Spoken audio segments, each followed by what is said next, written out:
Monster Prom and the like summer camp one, but I've never played this one, and I never played Monster God. But I have Blueberry Wine and Sprite Zero.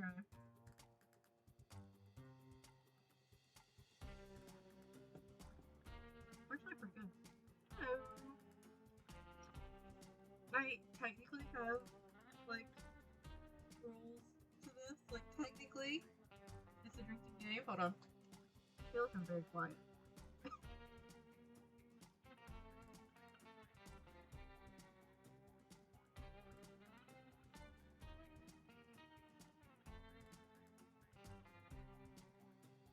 I did. Oh, that's very loud. I think I started talking louder. That was the problem. I had a great time. A couple of the people that I was with were talking about whether or not they'd be able to single-handedly defeat a bear, and I'm just glad we didn't see one because I would not have put it past them to try to test that out. I, on the other hand, had a great time just wandering around in the woods.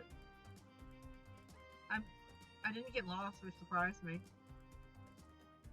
I did almost turn down the wrong path, but they've got several of them blocked off.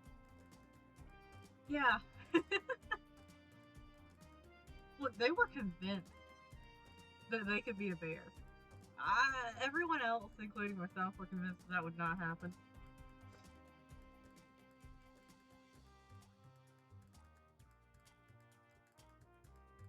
Yeah, they were talking about doing that barehanded, or like with a stick or a knife. No sword. If they tried like a spear or a sword, I would have been like, yeah, you might be able to do it. I know I couldn't beat a bear. And like it is the time of year that in the area that we were in, like there would be like the baby bears with the mama bear. So yeah, it would have absolutely been a good luck you all watch from the sidelines kind of thing.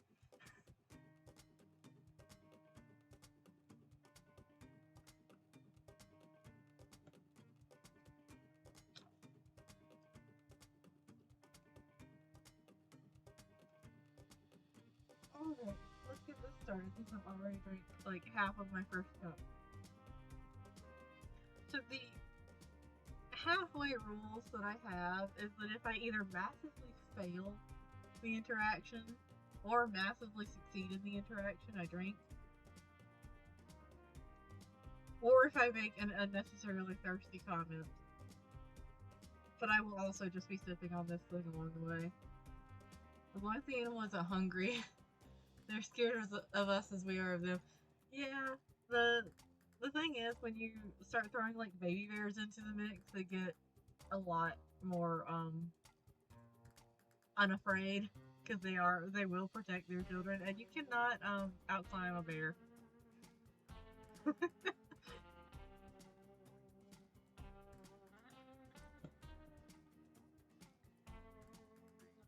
Alright. Do I have to actually put hovering on this thing to get it? Okay, good. Maybe. There we go. I have the controller hooked up, but I don't know how well that's going to work. Except polar bears. Polar bears are ruthless and fear no humans, yeah. Which they're also like very, very big. Look. Do you want to hear awesome voice effects? Voice effects! Let's go! Yeah. Oh, fuck yeah. One player. The true survival. Okay, we're just gonna go normal. Oh, the road. That mythical beast of asphalt. We once tamed it in what became one of the strangest, most wonderful journeys of our lives. Back then, when we were young and unafraid, summer was coming to an end when Polly and Scott planned the road trip. The whole thing was bound to go off the rails. This was the Freak Masters after all. Scott Howe, 21, a werewolf athlete who compensated for his rather small brain with a stupidly huge heart. And Polly guys, 20, to? Question mark. The party goes with an insatiable hunger for all the wrong things. Each of them were, by themselves, an agent of chaos. But together? Together they were the perfect combo for hijinks to ensue. Who in their right mind would have agreed to join them on such a trip? I'm here for that. I love silly guys. Look, it's a wonder that I never, like, tried to go, like, for her. Wait, is the one that I usually go for in this?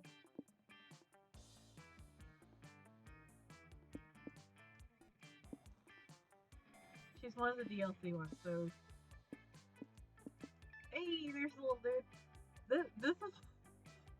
I look for ending in the original game.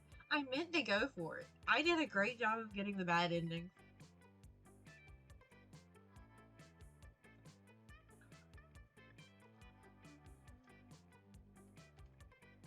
Oh, this wine is good. I have the most adorable cup that I got for my birthday that I can't take a picture of because it's too shiny.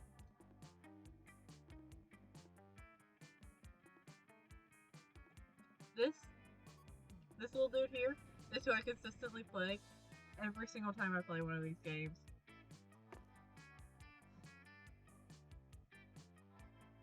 Oh wait, I'm going to have to like actually use my mouse. What's the name?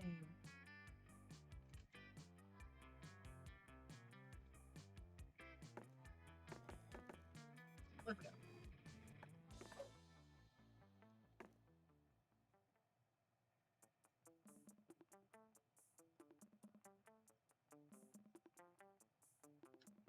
Give me a minute. I'm drinking wine and trying to figure out if I feel more he or they.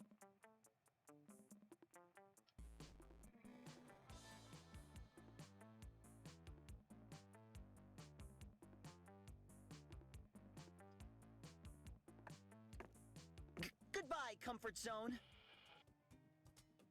Have I never played one of these games with voices on before?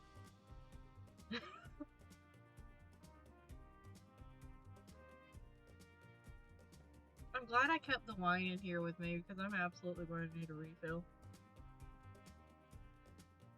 Look, okay, I got, like, carded so fucking hard today buying the wine. Like, cashier asked me for the card, I handed her my card. She takes it, she looks at it, she looks at me, she looks back down at it, she squints real hard and looks at the date again.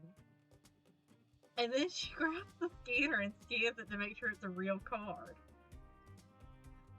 She handed it back to me and was like, I'm sorry, you just look way too young. I'm like, thanks.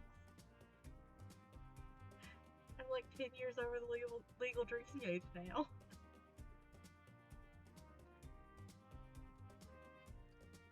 Now I kind of wish that I gotten the blackberry one too.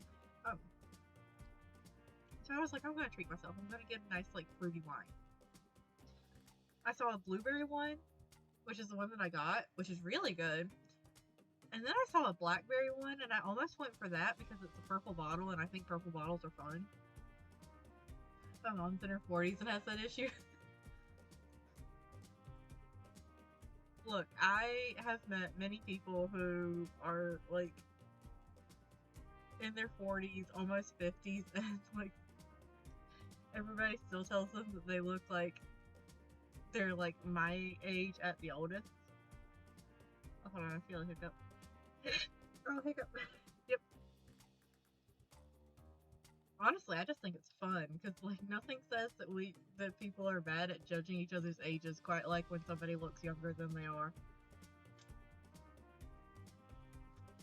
My sticky note's not sticking to my desk. I'm gonna lose that thing. Alright, what are the trip vibes? I may end up just using the mouse instead of the controller.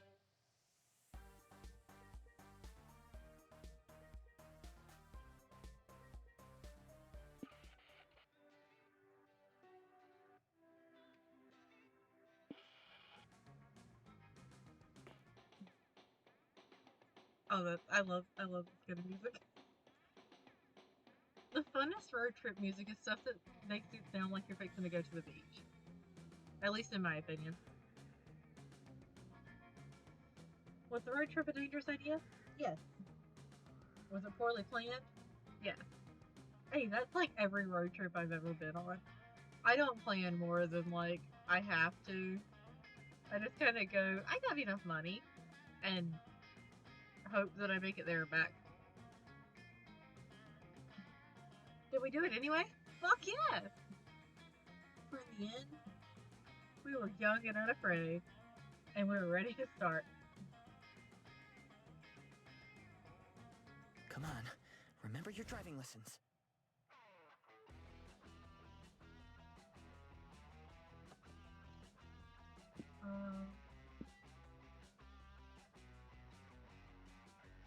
Biker bar or the diamond?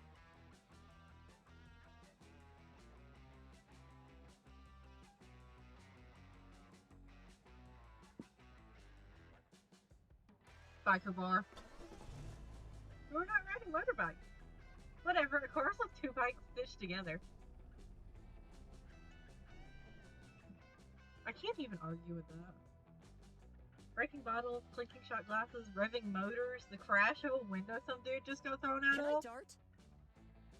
Such are the dulcet melodies of a bona fide biker bar. Biker bars are fun. This is your chance to embrace your inner badass. What do you do? Polly, I have a question. I love his face every single time. It's great. Polly, I've been meaning to ask you, how do you road trip? It's okay, Scott.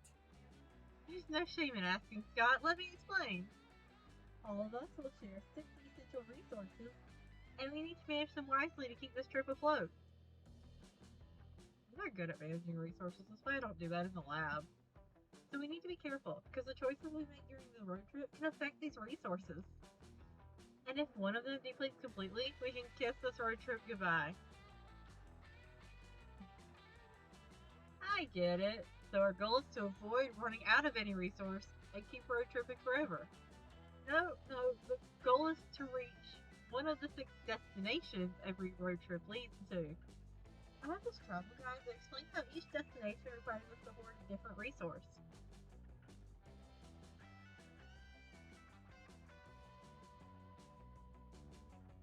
Which one would I want to go to? You can check that guide whenever you want. Press the button shown in the destination tab.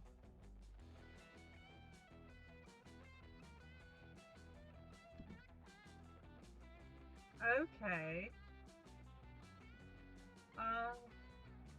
We'll just go to whichever one we end up going to, okay? Then why is the person in charge of keeping track of stuff constantly wasted?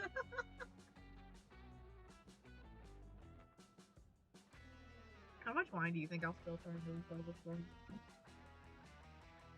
I'm surprised I didn't spill any when I was pouring it the first time. I should have grabbed a bigger glass. Press the button shown in the destination tab.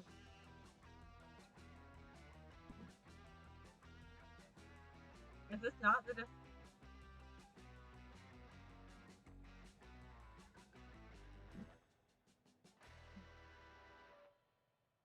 Click the destination.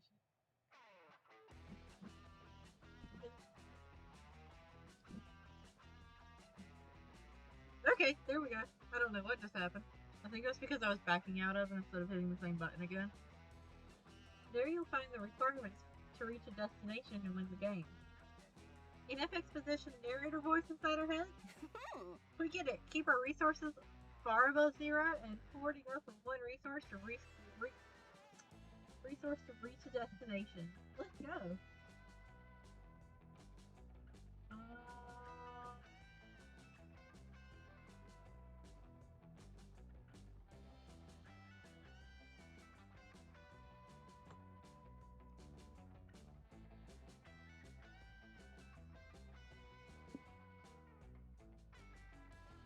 We're grabbing some drinks. I know it'll take money down, but like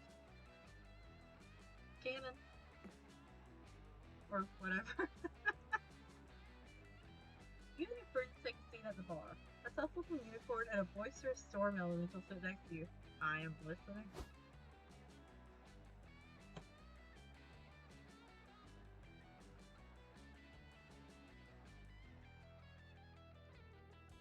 that thought.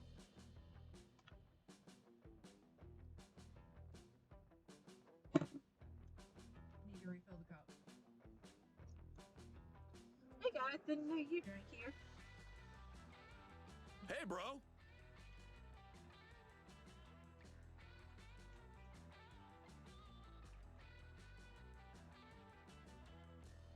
My goal is to not drink an entire bottle of wine tonight.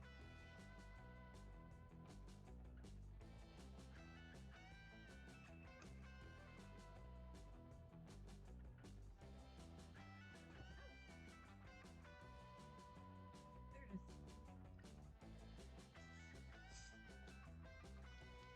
Hi Suzanne, we're just passing through on a road trip. Do you and your friend come out here a lot?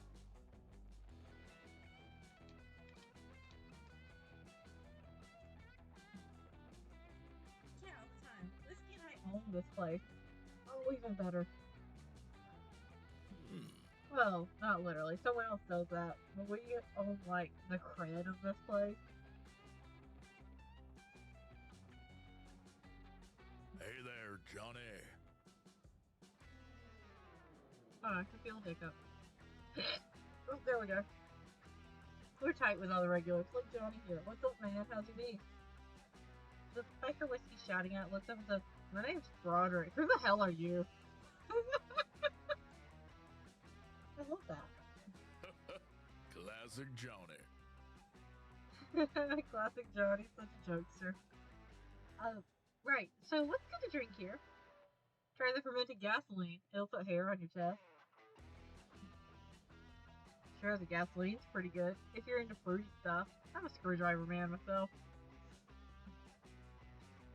The bartender slides whiskey a literal metal screwdriver in a pint glass. He starts chewing on it vigorously. Okay, I guess in comparison, the gasoline is fruity. Rustic. You gotta love the authentic rustic flavor. What are you gonna order, Peach? No pressure, but we're totally gonna judge you based on your choice.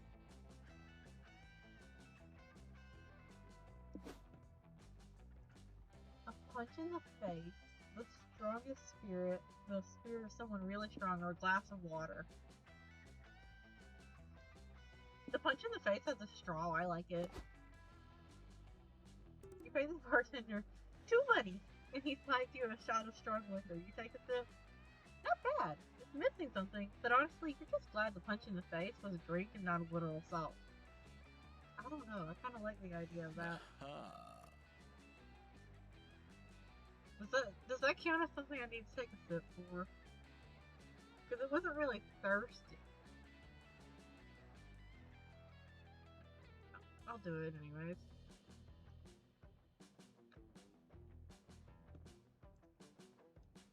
Yeah, about that. Hey everybody! Peach ordered a punch in the face. Oh fuck yeah! The entire bar collectively stalks you in the jaw. It hurts like hell. Suzanne's got a mean right hook, and Whiskey's hooves are, well, hooves. Honestly, Suzanne can punch me again. I'll pay her to do it.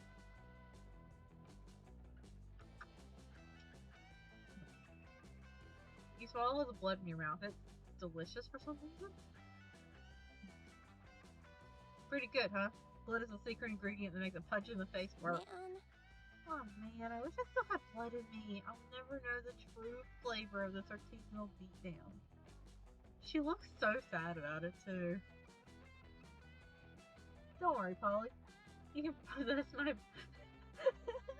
you can possess my body and we can try the punch in the face together. Really? I'd never possess someone without their consent, but if you're really okay with it, then sure. Go team! Totally, bro. That's the power of teamwork. You do another shot with Polly / Scott. Because what's the little permanent cerebral damage between friends? You can eat it. Come on. Come on. You can do this.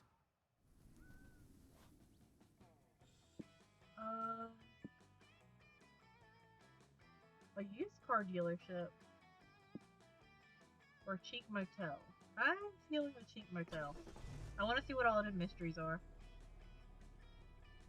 Can we get matching jackets, bro? There's no shame in sticking to a budget, but honestly, you might have been better off sleeping in the car. Pizza! But hey, sometimes you just gotta rough it for a night. It'll build a character. At least that's what you tell yourself while you're browsing the abysmal room options available to you. Oh, I can feel another hiccup. Oh, yep. Too late to back down now, though. Which room will you rent for the night? Woohoo! Again! Let's choose an action and make an event happen. Yes, I'm ready for all events involved. Events involved. Actually, Polly, I was checking this travel guide and it seems they aren't so random after all. Look, these different signs currently refer to different types of events. The most common type of events are called exchange events. After making a choice with those, you'll always lose a resource and gain a resource no matter what. The trick is making the right choice to decide which resources are gained and lost. If there's a resource next to the sign, if there's a resource sign next to the event sign, that's called a known resource. It means that resource is guaranteed to be affected no matter what our choice is. If the sign is positive, then the resource is guaranteed to be gained. If it's negative, then you know you'll lose it.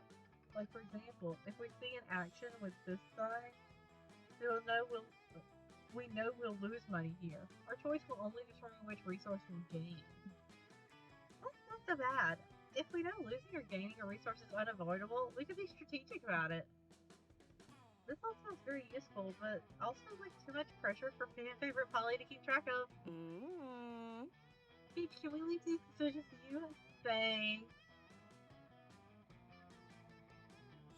Are you sure you want to leave this to me? I know this is a low alcohol wine, but like...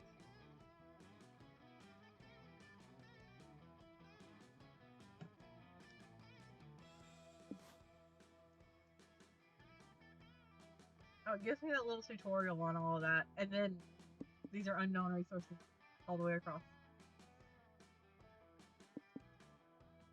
The room that's just a hole in the floor. The haunted room where someone was totally murdered. The room with only one bed. Only one bed! We're going with the fanfic.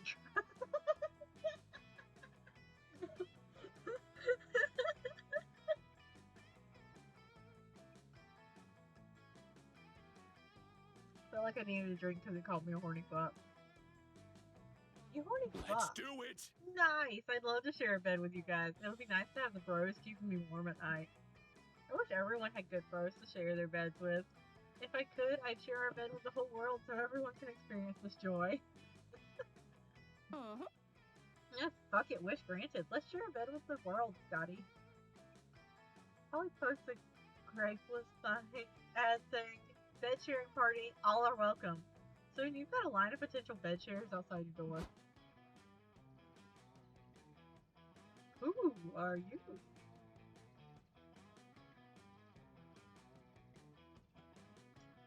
Is this the free bed? I'm in. I was hotboxing in the parking lot, and a nap sounds real nice right now.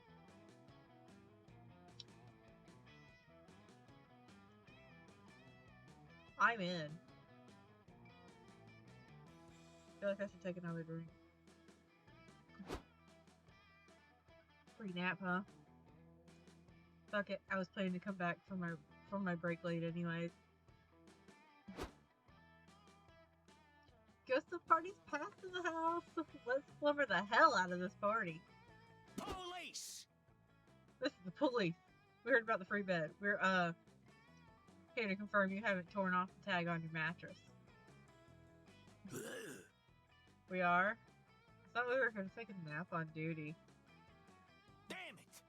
Damn it, partner. I told you not to blow our cover. Holly, I think we were a little overconfident trying to fit the whole world in our bed. We pretty much only have room for one more person. Then we have a big decision to make. Peach, who should be the last person we let in our bed?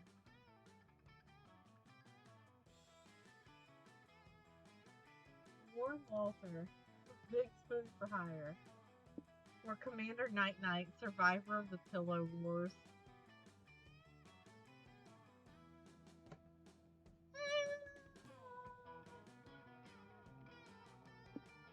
We'll go with Walter. Great choice, honey. You won't regret hiring me. I've got lots of experience sharing a bed. Mama like it.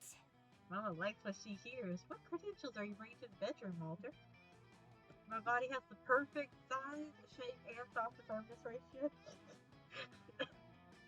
to provide the optimal cuddling experience. I'm also an expert in pillow talk therapy if you need to sort out any thoughts or feelings before you drift off into blissful slumber. And if you get hungry or thirsty before bed, my PJ pockets are filled with snacks and hot cocoa to share. Oh! I feel like I definitely chose the right choice there. Cuddling and snacks? Is there anything you can't do? Yeah. The one thing I can't do is leave you unsatisfied. And it seems I've arrived just in time. Peach, it's been a while since I've seen eye bags as big and stress-induced as yours. Oh, I feel like I just got called out. Are you by any chance on a wacky road trip with volatile, unpredictable friends? Damn it, is that obvious? Yes, but don't worry. My deep tissue snuggle therapy will fix you right up. Holy shit. What Walter gives you is a spooning of a lifetime. Never have you felt so rested, so relaxed, so loved. He charges you too money for his services, but it's worth every penny for the 2 mind you gain. Let's do this. I'm leaking money so bad.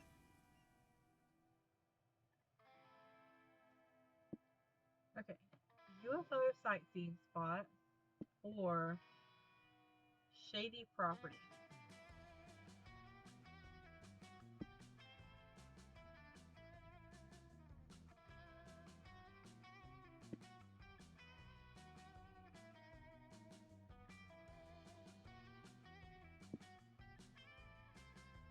I'll go for the UFO sightseeing spot. Finally some respite from wacky stuff. What? Why has the car stopped? Whoa, I'm getting dizzy watching our resources go up and down. Yeah, man, is it even possible to know what we're losing or gaining beforehand? Dang, we're doomed. Put something on the radio. We may fuck up this road trip, but at least we'll fuck it up while having some fun. Okay. Welcome to our humble radio show where our guests give narratively convenient road trip tips. Today, we have road trip survivors Cormac Thompson and Hunter McCarthy. Guys, what can you share with our audience? Manage your resources. Let me start by saying that the number one cause of road trip related deaths is not properly understanding how to manage The resources. dreaded six. Yes, the dreaded six. Most unexperienced road trippers think they behave in arbitrary ways, but that's simply not true. When you're making choices on the road, you have to look for little clues to infer what resource you'll be losing or gaining. Money makes the world go round. Money might be the easiest one, but are you buying or renting something? Money might be the easiest one. Are you buying or renting something? Money down. Hiring someone? Money down. Doing a job or selling something? Money up. Beware. But beware, sometimes the solution doesn't obviously involve buying something, but it involves using expensive stuff you may need to rent or buy. Amen to that. And what about magic? The mysterious substance that fuels our cars. Magic is tricky. Magic is tricky. Give money, please. Yeah, I know. Magic is tricky because sometimes you'll need to use it for spells, summoning, and curses. But that will mean lowering your magic and risking an empty fuel tank. And getting magic up can be quite hard. You can find a gas station, or you may need to resort to performing sacrifices included with strange, powerful enemies. Classic road trip stuff. Classic road trips.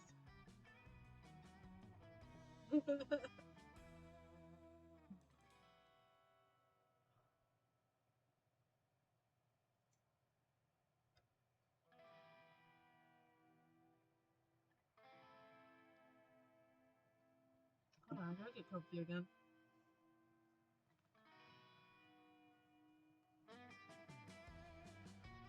Our time's up, fellas. Let's discuss the other resources in future episodes of everyone's favorite radio show, Convenient Exposition. I'm not gonna lie, this guy gets Skater Dude from the 90s. Yeah, he kinda did. Applause. Laughing. There we go. Whoa, that was stupidly convenient. Scott, did you take notes? No. Well, I hope Peach did at least. you hoping wrong. Otherwise, we're truly fucked, and not in a good way. You came here today to answer the age-old question: do aliens exist? We're not alone.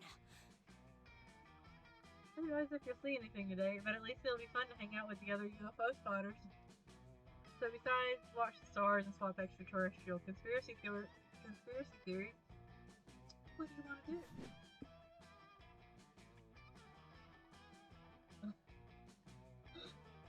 Look for UFOs, which will definitely get a type. Make tinfoil hats, which I think that's the soul one, or send a message. I want to send a message. It's too foggy to see any UFOs, sadly. Wait, that's not fog, it's smoke. You follow it back to the source and find Kale and Abdu?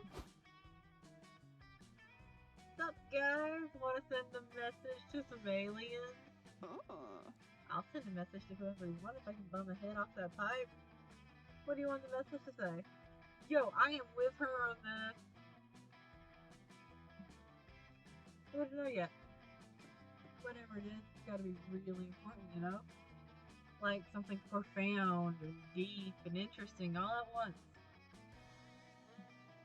Something like, a smart man knows the tomato is a fruit. A wise man knows not to put a tomato in a fruit salad. Holy shit, that is wise. You guys want to send the aliens a message and get one back? Maybe it's going to be philosophical. The message should be really eye-catching. Ah. Yeah, something like these stoners send a message to aliens and you'll never believe what happened next. Whoa, what happened next? Oh, I like this one. What's up, bro? To the side, bro. It all depends on the message. Fuck, you're blowing my mind right now. Future is ours to shape. You guys obviously know what you're doing. Peach, got any ideas for attention-grabbing message to send to the aliens? Are you still doing crop circles? These tutorials will teach you more artistic ways to deface Earth's dumb, non-gaseous surface. Subscribe now. 8 cool Earthlings you must have ducked at least once in your life. Number 6 will shock you. I still have the crop circles one. Yeah, crop circles are kind of played out. What did you have in mind to replace them with, Peach? Shit. You didn't actually think that far ahead before you blurted out before you blurted your suggestion. You're right. I did not think that far ahead.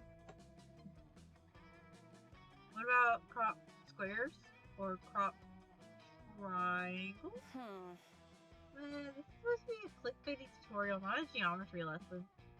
What about bringing back big alien-built structures like the pyramids? Actually, it's kind of Eurocentric to assume the ancient Egyptians weren't capable of building the pyramids themselves. We have proof that Egyptians We have proof that Egyptians built the pyramids. Now, Stonehenge, that was made by aliens.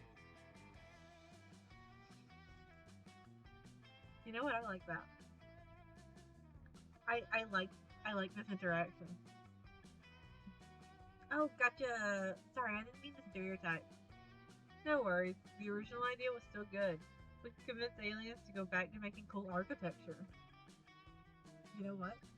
I can get behind that.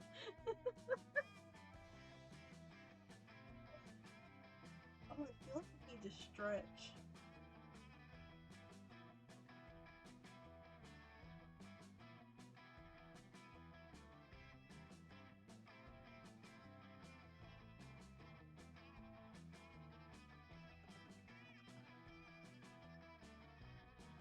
Maybe we can convince the aliens to make a half pipe. That's so sick. Imagine a half pipe covered in alien tech that lowers gravity so you can do longer, more complex rotations and ollies.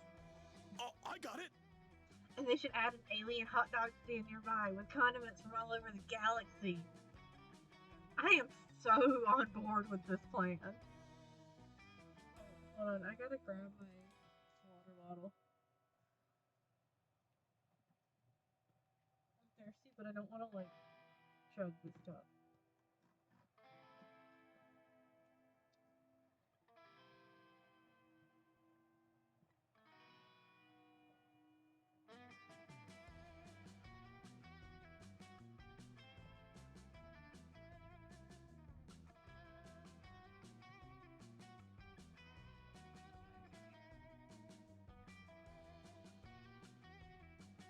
By the way, people at the lab have not seen the giant new water bottle yet.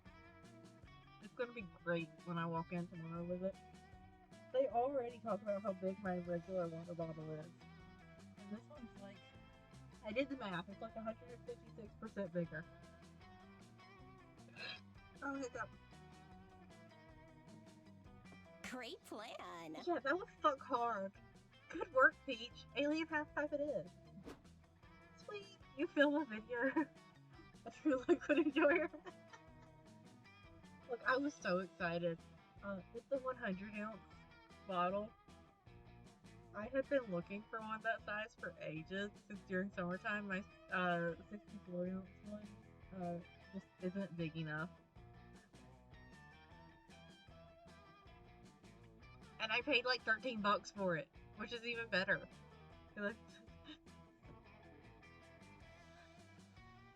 Sweet, you film a video to showcase your amazing alien half-pipe plan to YouTube. Well, you start to, but you sort of lose the plot halfway through. You mostly just film Abdu doing skateboard tricks while Scott eats hot dogs in the background. Crave more? I do. I crave more liquid.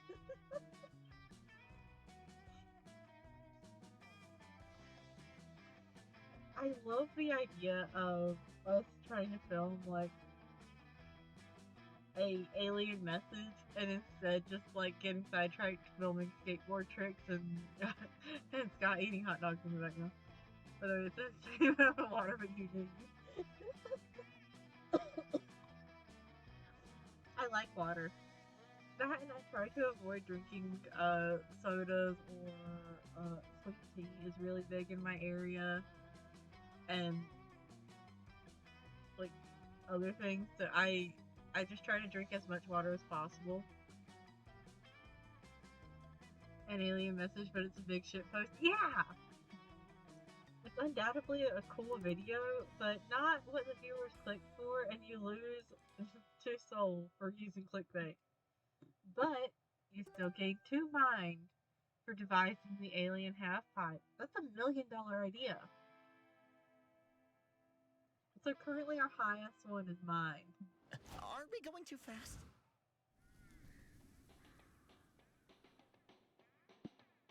Dungeon, slay, loot, repeat, or Gothic Manor. The manor isn't just going through a phase, Mom.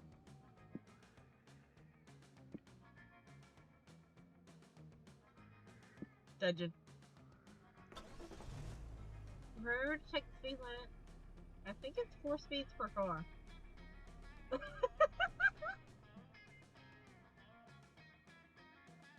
Normally a dungeon would be a dark, scary place for people to be locked up and punished. Dungeon mission. Yeah, let's go! Look, I love Dungeon Meshi. It's wonderful. I have the box set. I wish they would hurry up and put it on Blu-ray so that I can like physically have it. Oh, how am I still playing?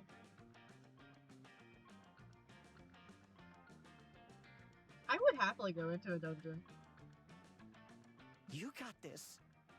But in the world of video game logic, everyone knows dungeons are just challenging labyrinths waiting to be explored. There are plenty of ways to plunder a dungeon. What's your preferred method? I like grinding. Time to get your RPG on. You should just grinding this dungeon for experience points. Muscles! I love being on the grind. Let's do it. Mama like it. I love grinding too. This should be fun. Would you eat slime stuff? Absolutely. I really like Jello. So I feel like it wouldn't be all that hard to convince me to eat a slime.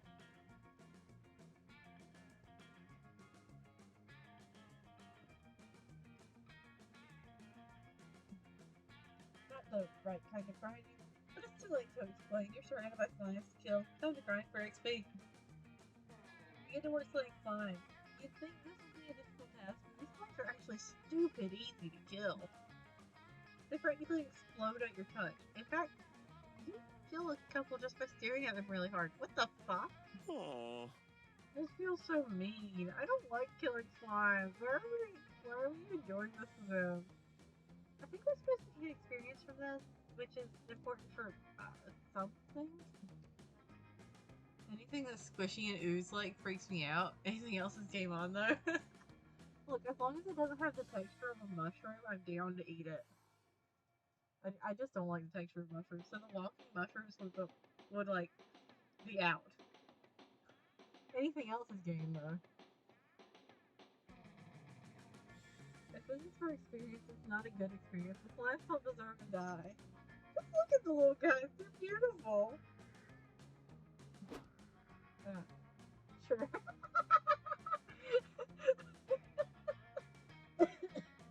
Should I kill that with a fail? Since he didn't have fun?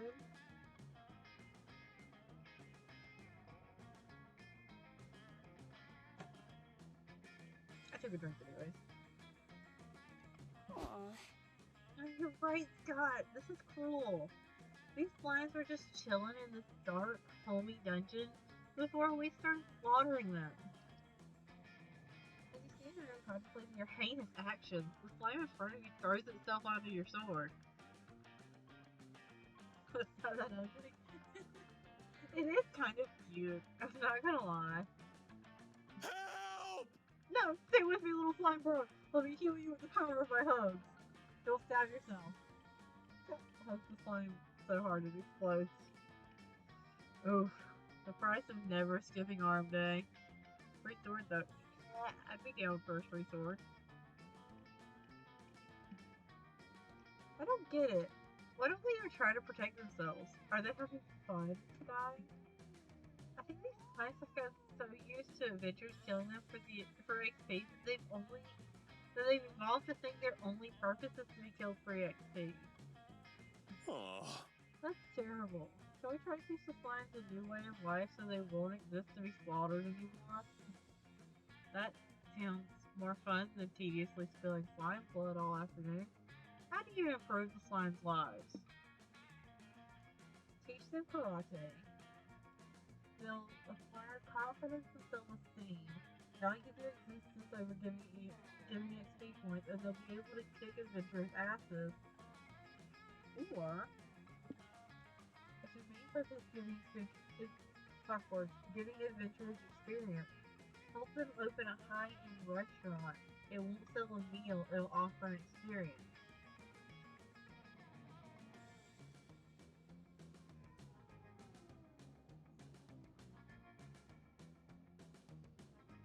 I feel like that one's gonna lose me money. That himbo is gonna end this road trip traumatized.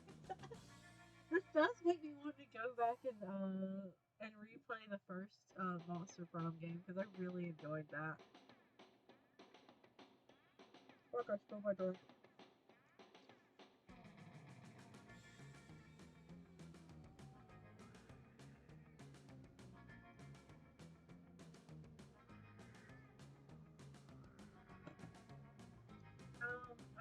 I'm gonna teach him karate. Great plan. That's a great idea. I could totally teach karate to a bunch of slimes. Like, yeah! You think so? You know any karate, Polly? I mean, not really, but I've seen lots of ninja and martial arts movies. You just do training montages and chop stuff and go, hey, yeah! How hard can it be? Scott, Peach, you go round up the slimes while I set up the dojo. Let's do this. Hey, yeah! You and Scott gather up some slimes to train. When you get back, Polly is hammered. Whoa, I see something. Which just means more targets to hit. Okay, students, the first rule of karate is to always be alert. Like this, hiya! Polly karate chops the slime. It explodes. Okay, bad example. Let's do some chopping exercises. Scott, get us some wood to split in half. Hey, yeah. Someone chopped someone in half.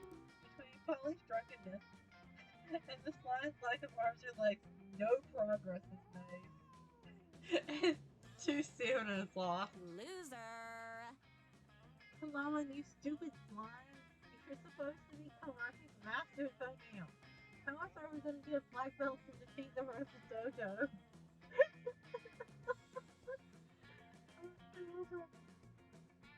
This is taking too long. Scott, hold my beer.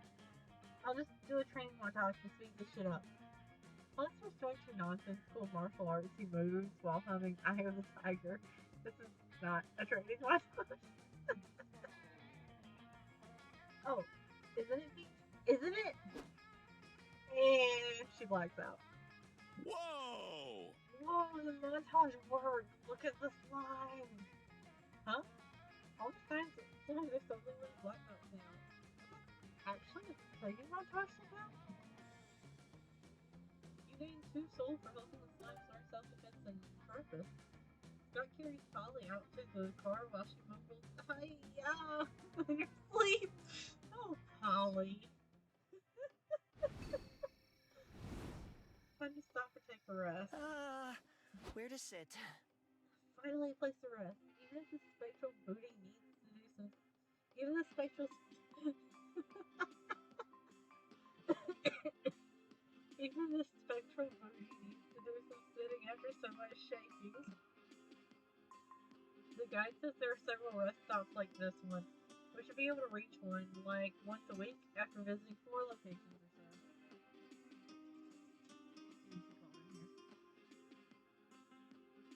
Let's go, Scott. That sounds good. Let's go chill on those benches, Scott. As your friends leave, you realize you don't want to rest because you're utterly addicted to making choices at the time. All the time. And this rest stop is no different. We quickly assess the many, well, 5, things you can check out around here. So beware, with the exception of the car, each choice cannot only accommodate 1 player. It's first come, first served. Now go and see what the different spots do. So, they're there. There's the car. A noodle stand. A bus stop and an info thing. I gotta go to the noodle stand. Just Later choose that one night. thing. You can do it. Welcome to the bartering stand, where you can barter with little trinkets and manage your resources a bit. Each trinket is tied to a resource. You can lose the resource tied to the trinket you give away, and gain the resource tied to the trinket you take. Also, Noodles is here, but I don't know if that's a good thing. I don't believe in money. I swear, I swear to you, I'll have your money soon. I just need what. Oh, hi. It's just you. Please ignore that outburst. Are you here to make a drink?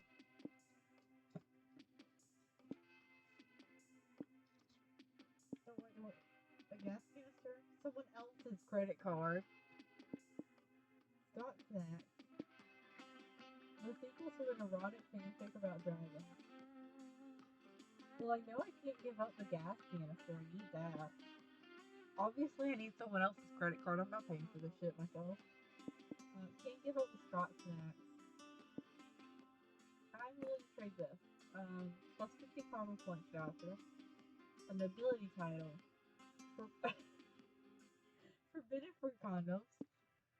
And primordial soup.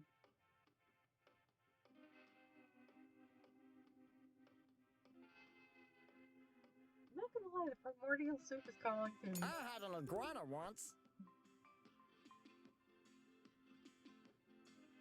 Enjoy your purchase, and remember, the first rule of Shop Club. No refunds? You will come to regret Oh, this. actually, never wear underwear on Wednesdays. But that's a good rule, too.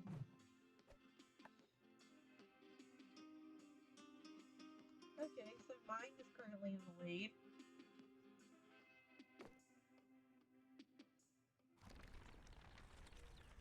Week 2. Sure thing.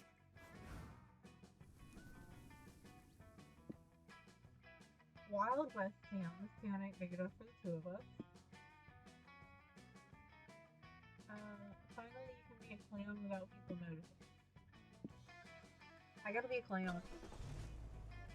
Why does that voice remind me of Stitch? It does. It did kind of sound like a Stitch impression. Oh, I missed whatever Polly said. You, Polly, and Scott grab some popcorn and head to your seats to watch the circus. On your way there, the ringleader runs up to you. Hey, he whispers. I suddenly lost some of my performers to a super-related accident, and I desperately need an act to cover them. Well, you can make life with practically anything life has.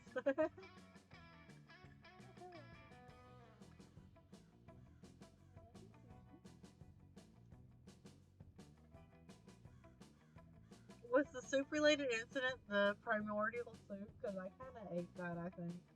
Or at least it's in my possession. Then I thought to myself, if I randomly check with the audience, I may bump into actual trained performers willing to join us. You bumped into the wrong people. The RV will perform, but we ain't trained The for it. training paid off. The rationale of this man is quite questionable, but you are born to embrace nonsense, so you tell him you are circus performers. Fantastic. What sort of act can you do? Wait a second. That event type sign looks new. Oh! Yeah, according to the travel guide, this sign means this is a quantities event. They work a lot like exchange events. We always lose and gain equal amounts of resources, and we have to guess which resources are tied to each option. The main difference is the amount of resources that are affected by each option differ. They can be affected a bit, some, or a fucking lot. Scott! God, you never swear. That's how the travel guide phrased it. Dang. So what this foul-mouthed travel guide basically says is that we can choose to play it safe or go bonkers. You already know what Mama would choose, Peach. So this one's up to you, boo. Go for it.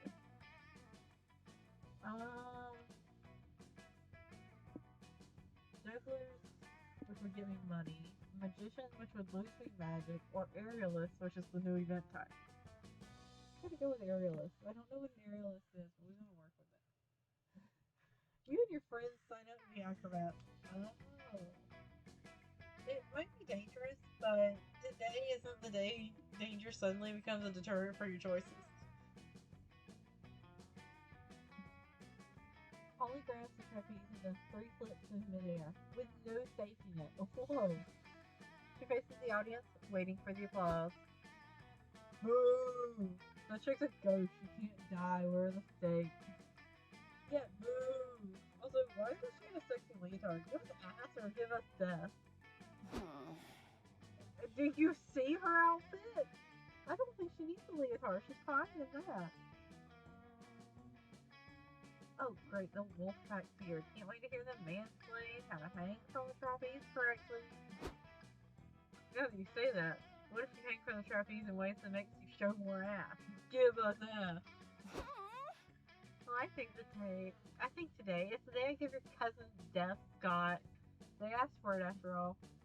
Nah, bro. My cousins can be a lot sometimes, but I bet we can wow them. Bros! What if I do the act? I'm not a ghost, so I can totally die. High stakes. Boo, no way. Your family, bro. Objectifying your ass would be weird. Yeah. Also, your family, bro. You dying wouldn't be dope. What about Peach? We can 100% objectify their ass. And we're cool if they die.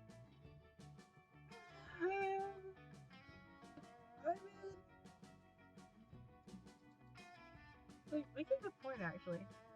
This is up to you. How much should you up the stakes to wow the audience with your acrobatic skills and your ass?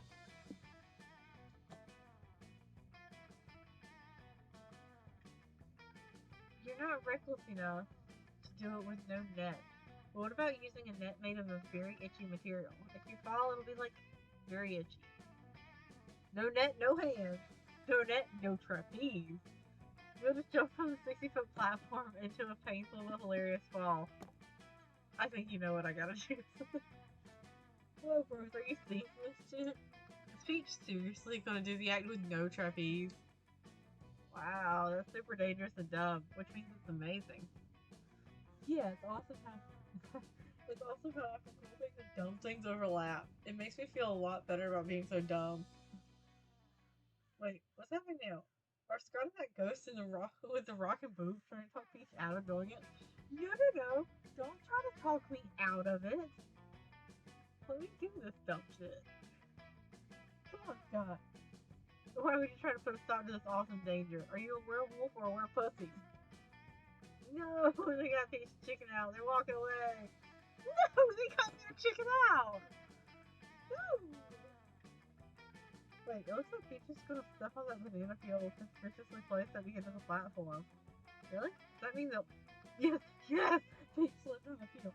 Look at them falling from the platform. Holy shit, bro. This has broken a fuck ton of bubbles. This is the best day of my life. Wait, bro. I just had a thought. Whoa, that's a first. I wonder if Scott and the boob ghost talking to Peach was part of the act. Maybe they just made it look like they were trying to convince them not to jump, so they flip on the field and fake us out. What a roller coaster of emotions. I guess that's the sort of thing people who don't watch sports like so much about, what's that thing that's not sports called again? Art, I think? Oh my god. Good news, you gained 3 height doing dangerous pratfall. But you can bet your ass you lost 3 stamina from all those broken bones. Sure, I'll drive for a bit.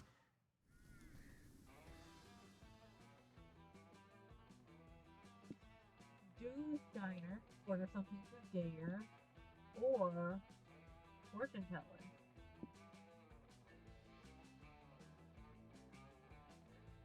I kinda want to do the diner because they're all bonuses. Scooby-Doo driving carelessly knowing nothing will happen. But why has the car stopped? Hey, Molly, look what that is! Oh, fuck yeah, put the radio on, Peach. Welcome back to Convenient Exposition, the radio show where our guests give narratively convenient road trip tips. Mr. Thompson, Mr. McCarthy, what can you tell us about the mysterious resource known as stamina? Stamina! Yeah, Yum! stamina. The fuel for our bodies, yum. Feeding time! Getting stamina up is simple. Eat stuff. Stay hydrated. Get some rest. This is important since arduous activities such as exercising or having intercourse will eat up your stamina. Do we have those options in this game? Why am I looking at them? Not in class. Throwing your food away or using it in ways that don't involve eating it will also lower your stamina. Now that you mention it, Cormac. Cormac, you said something about stamina. You said something about stamina reminded me of mine.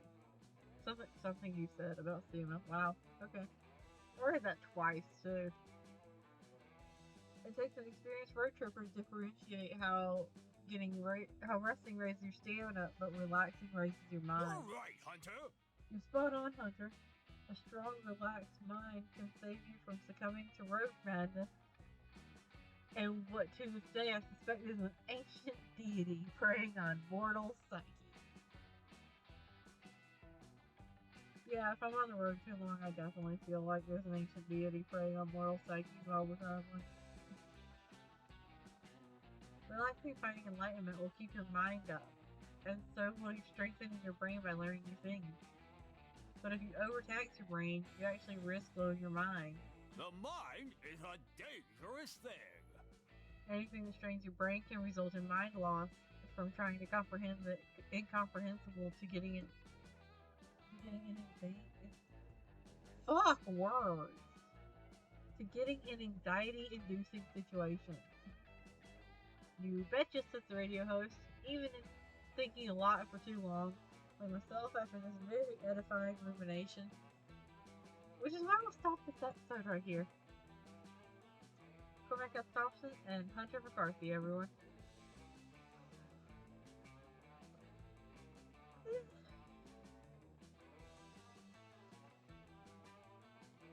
Yay, clapping. Thompson and McCarthy, am I right? No, I have No, I get what you mean by that, Scott.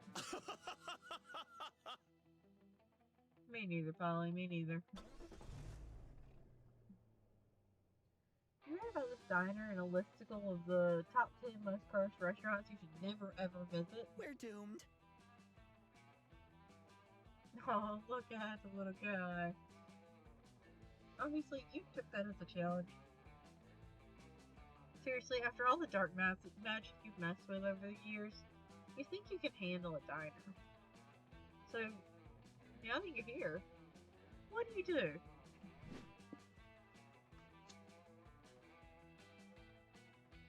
Use the jukebox, order something, or look for a booth. I'm gonna look for a booth. You and your friends enter the diner. Your heart is full of hope, and if this meal goes your way, it'll soon be full of cholesterol too.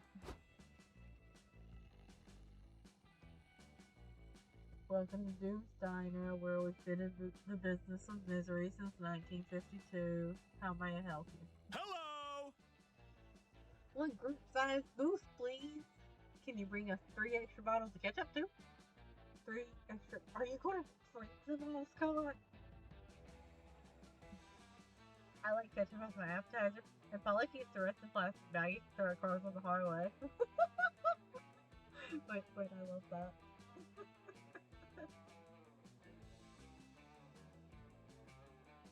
Can I put a ring on Polly?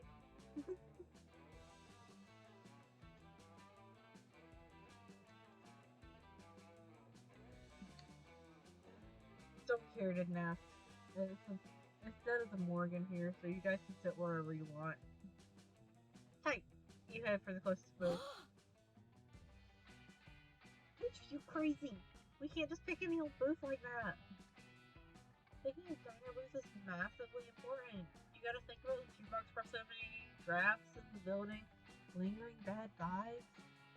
It's like that time Coach said, if you ever find yourself in someone else's flashback, make sure to be of assistance by providing a wise and useful piece of advice. I don't know what that means, but it felt appropriate to say here. Fine, if it's that important to them, you start searching the diner for the ideal place to sit.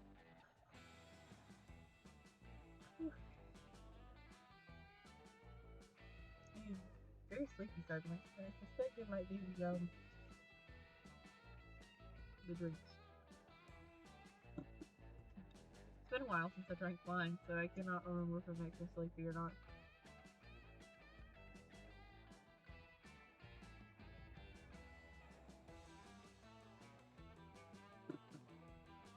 Something strange starts to happen. No matter how much you walk, the surroundings keep repeating. As if this diner was the background of an old cartoon. Minutes become hours. You're still walking. Booths with neon signs become reminders of your venture into an inescapable 50-themed nightmare full of grease and despair. Alright guys, we're lost. I know what I'm beat, but let's all be adults here and avoid looking for someone to blame, okay? It's Polly. Polly is the one to blame. But that's not important. The important thing here is being the person to thank once you lead your friends out of this diner.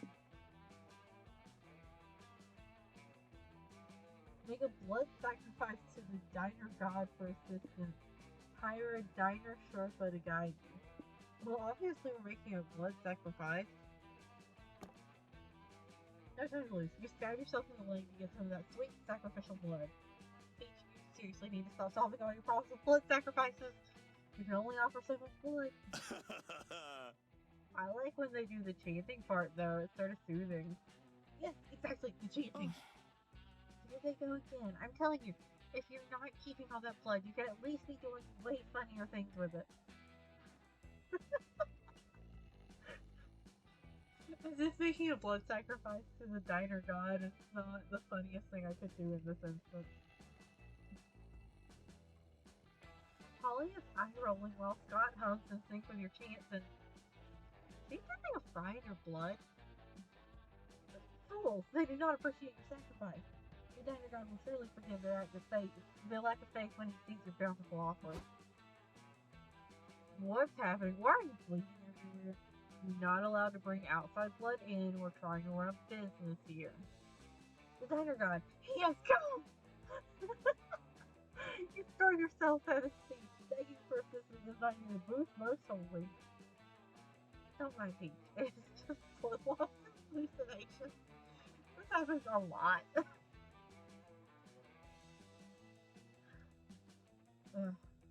If I show you guys to the exit and give you some free burgers, will you just get out of here?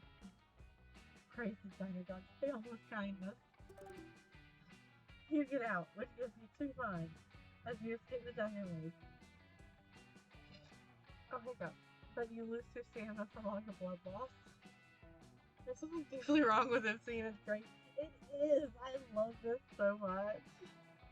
I love the idea of like every slight problem that arises doing a blood sacrifice. Lost a pencil under the desk, blood sacrifice to locate it without looking. Get lost in a diner, blood sacrifice to find the exit. I do however need to watch my stamina because I'm getting low on that. Aren't we going too fast?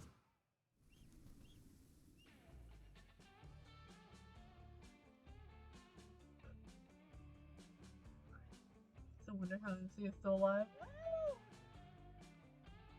I assume that we go just long enough in between blood sacrifices. Technically, it did work too. Yeah, I mean, technically it worked. Roadside Wig Museum.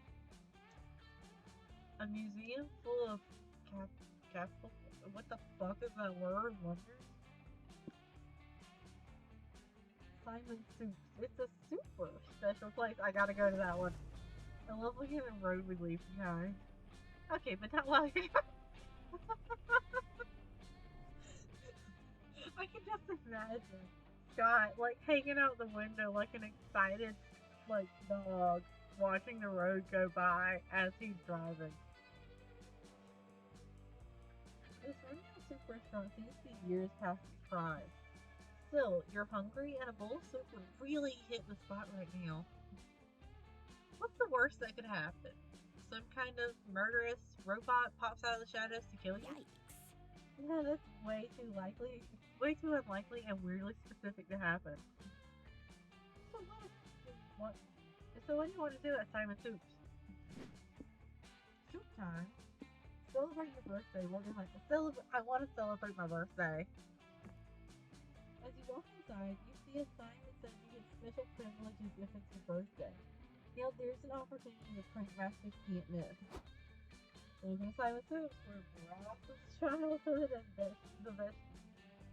broth of childhood and the vegetables of imagination are combined to create unforgettable magic. How do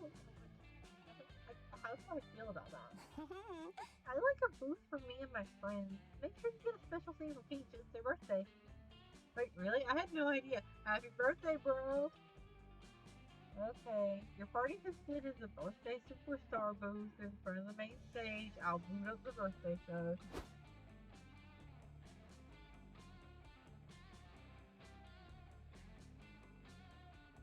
I've changed my mind. It's not my birthday. Hi, pal. We heard today is your super special birthday. That means it's time for a birthday song.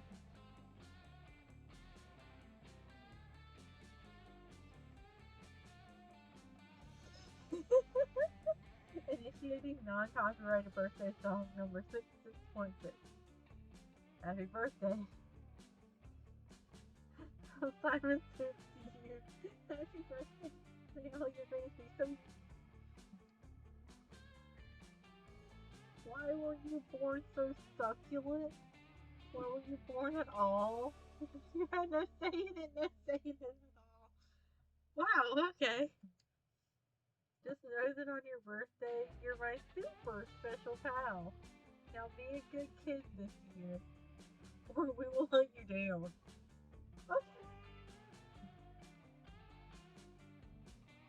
Thanks for visiting your old pal Simon Soups for all your this birthday needs. See you next year. If you make it that long. Huh. What? Hey again. Did you like the birthday show? That was threatening. Yep. Anyway, Simon Soups LLC would like to offer the birthday kid a super duper birthday perk. You can pick anything off this list.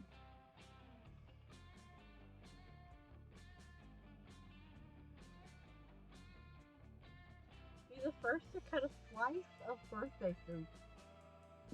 A free brainstorming session for the creation of your very own soup sauna. An exclusive lap dance from Simon himself.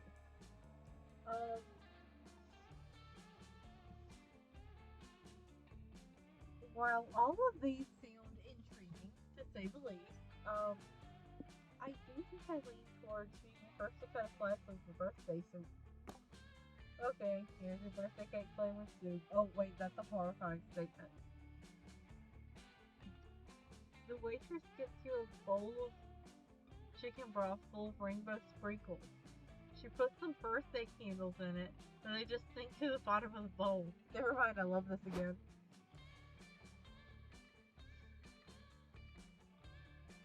Initiating birthday soup chant. Initiating birthday soup chant. Version 38. Final. This time for real final. They sing yet another birthday song filled with sometimes thinly veiled death threats. Okay, I got your super sacred soup cutting knife. TM. Thanks. Go nuts. What am I supposed to do with this? Soup is a liquid, it can't be cut. Nice. Come on, Peach, cut the soup. Don't be a little bitch. Okay, fine. You stick the knife in the soup. You stick the knife in the soup and cut it. You actually get a solid slice of soup? What the fuck? What the fuck? Yo, it is blood sacrifice time. We gotta do something. Hooray! Birthday soup time. Let's sing a song for a rapidly aging friend. Ugh. Another song. Is that really necessary? Singing is non-negotiable. Initiating life cycle of soup song. 10-hour loop. The end of the service again. And again. Again. Your unblinking eyes staring into your soul with every bite. Get your baffling, physics-defying birthday soup. At the cost of one mind, but gain one stamina. And if all not, it's still soup. Let's do this.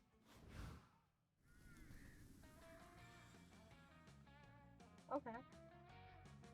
That was an experience.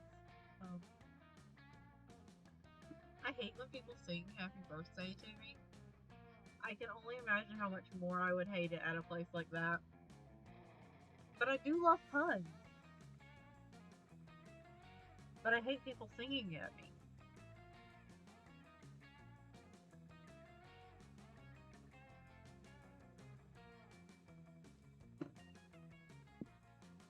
Adorable village. Let's turn over our new leaf. Charming village. An idyllic little village where absolutely no atrocities ever take place. That solid soup makes me think of this cursed on recipes. Oh my god! Fuck! Okay, I have like a 1970s cookbook of like aspects and stuff. Oh my god. I should recreate that as a fucking aspect.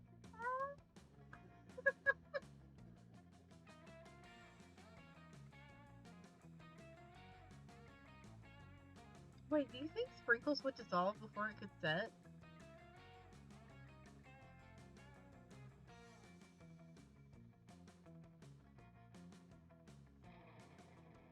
Do you think I'd have to like shove them in it afterwards?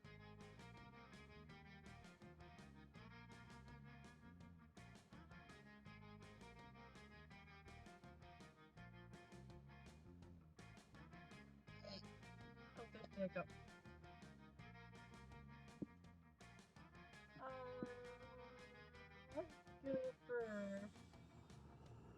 Let's go for the adorable village. It'd be great if something random happened right now. Scott! I think it might work if you go for those harder sprinkles. You mean like the little dinosaurs and stuff that like never dissolve? The ones that like kind of make me feel like I'm chewing on glass when I eat them?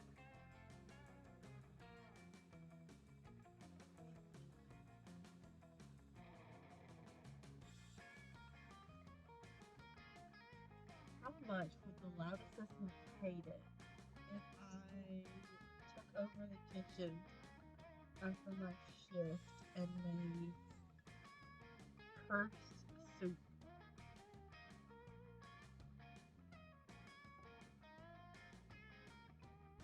Specifically cursed birthday soup.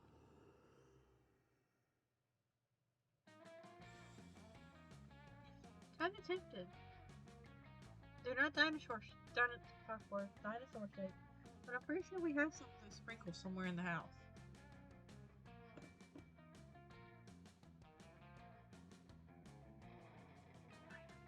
Yeah, those.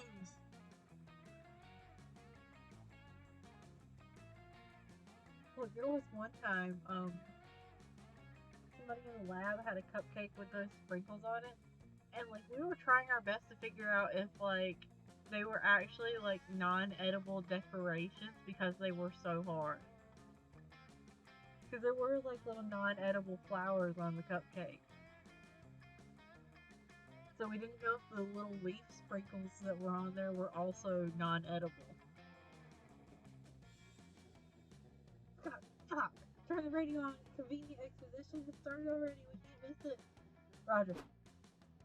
Oh, fuck, I just want to slow more.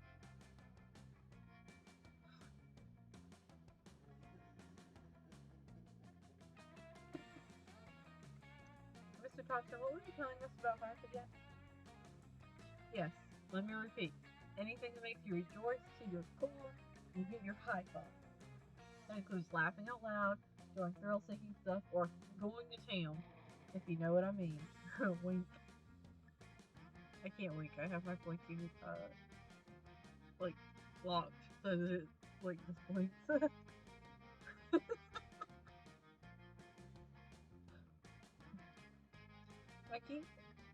I like keeping my hype strong and vigorous.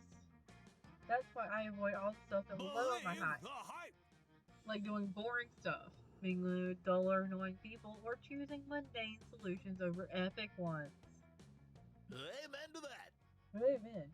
Speaking of boring stuff, you know what else is boring? Being a good person. Sometimes you need to be, but sometimes you need to be if you want to keep your soul up. Yeah. Why do we need to have souls anyway? Beats me. At least soul is quite easy to manage. Doing good deeds, soul up. Being your worst self, soul down. Take care of your soul. So remember, kids, don't underestimate the power of helping strangers while you're on the road. You gotta keep your soul healthy and clean. Amazing. Simply amazing. Your tips have been extremely helpful and incredibly expositive. You've provided a great tutorial for anyone who aims to have a successful road trip. Correct S. Dawson and Hunter McCarthy, everyone.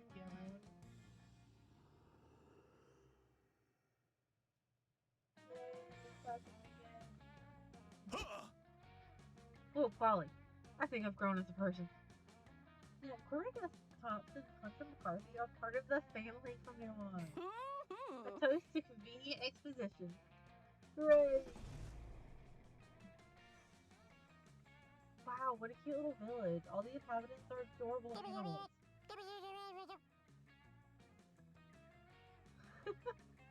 There's Bartholomew the classy giraffe, Boston the buff bluebird, Bernard the shy capybara, and the other one. You can't wait to meet them all. What will you do?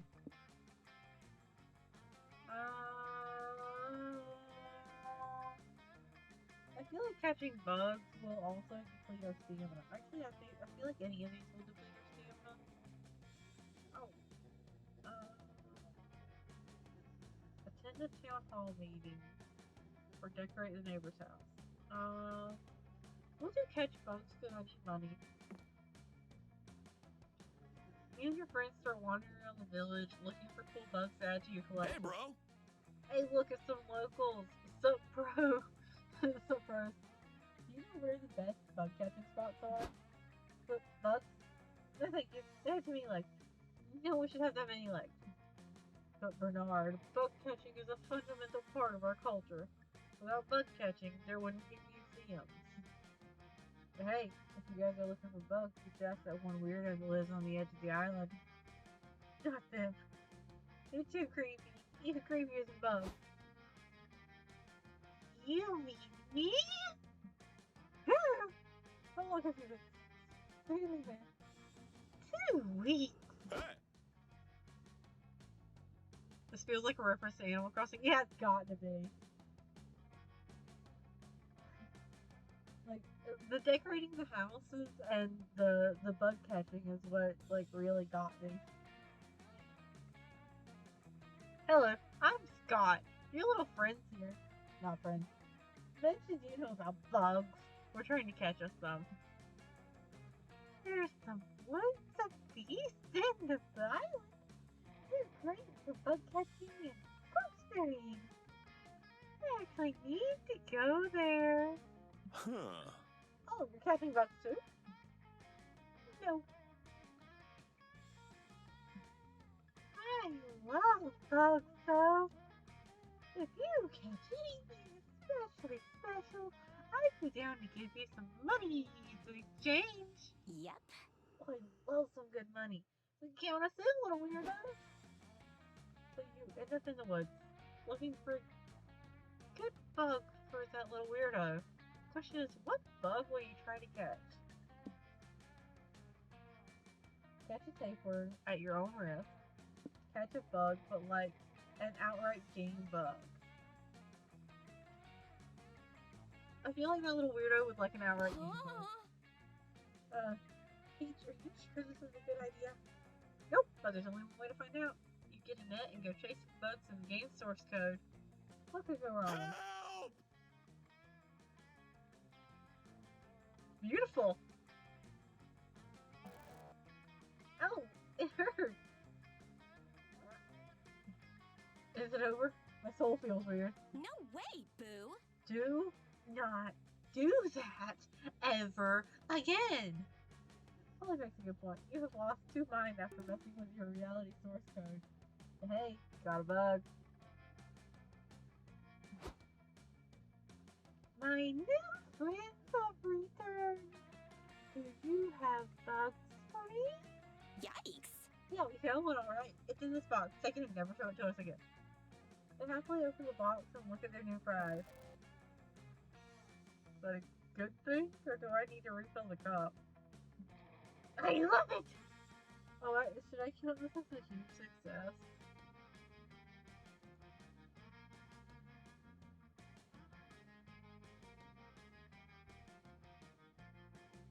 Oh, I'm getting comfy.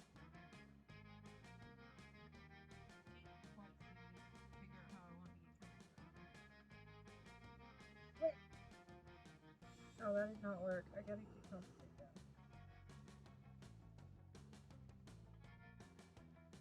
Okay. I loved it.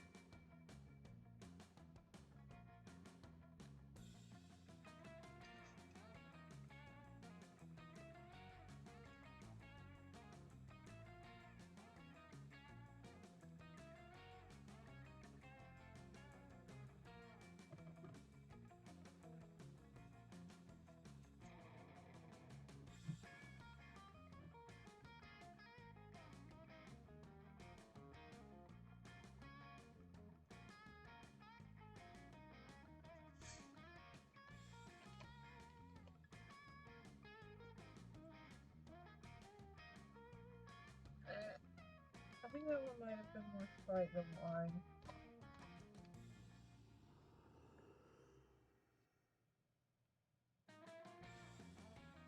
I don't even know what the Sprite or sugar tastes like on its own.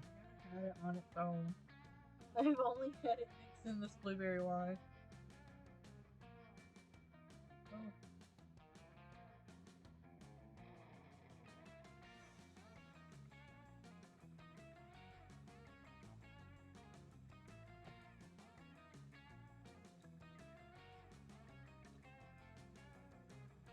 I lost my controller.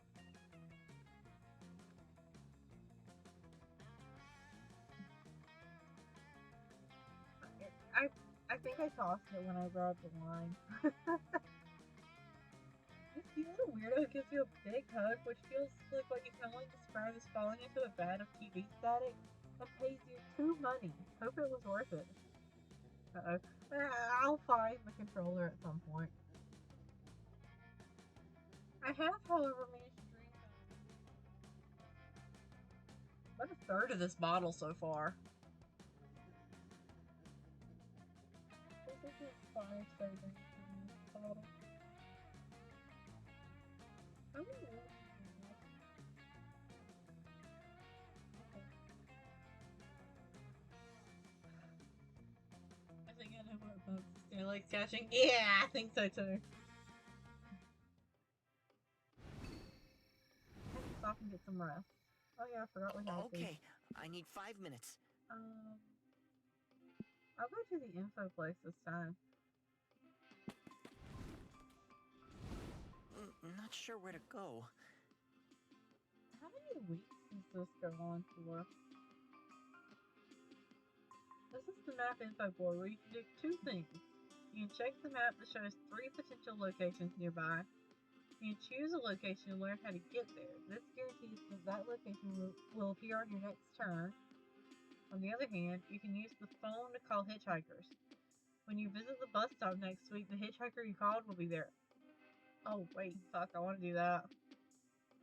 These 2 options are all about taking an extra step to secure an outcome you want, be it a location or a hitchhiker. We're calling a hitchhiker. The lamp!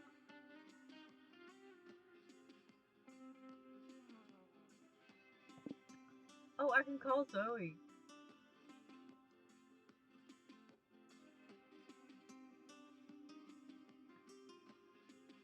So before I continue on, would you like to take a wild guess who the, like, main 2 that I have, like, fallen all over have been? You could probably guess one based on my reaction from the opening up this page.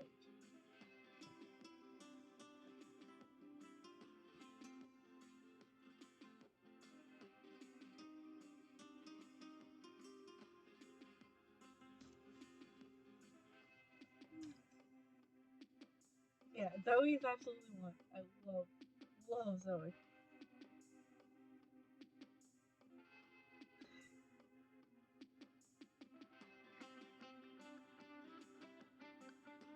I feel like the other one should absolutely not be a surprise if you know my type. I know one of my faves is Miranda. Miranda was the first one that I tried to do a route for, or tried to do an ending for. And she like laughed. The like bad end like felt like she was laughing in my face.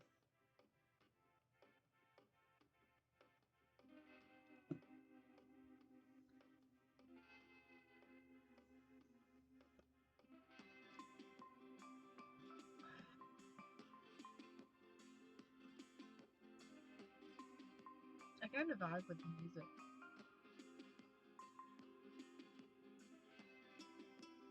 It gives me, like, it almost gives me kind of an Omori feeling. But happier.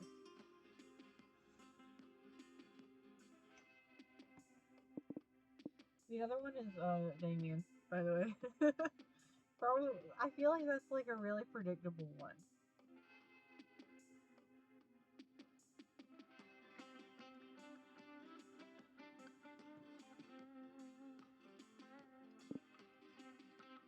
I'm gonna call the lamb, though. Is this a type that? Yeah. I went out of my way to get the good and bad end for Damien. I, by pure luck, got the good end for Zoe, like, right away. Like, I didn't have to try. I just, like, vibed. Let's go. Mine and Hype are currently tied to be in the lead. Alright, week 3. I can do it.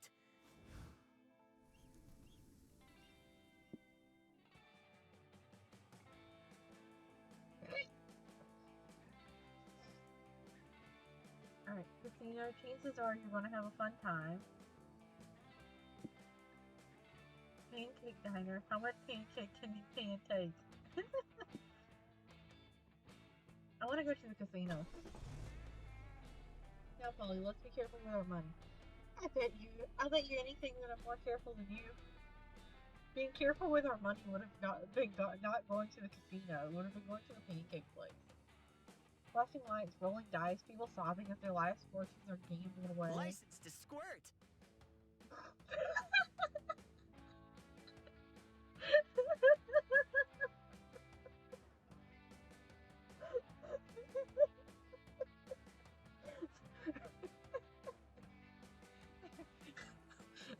The license to squirt line just got me so off guard. I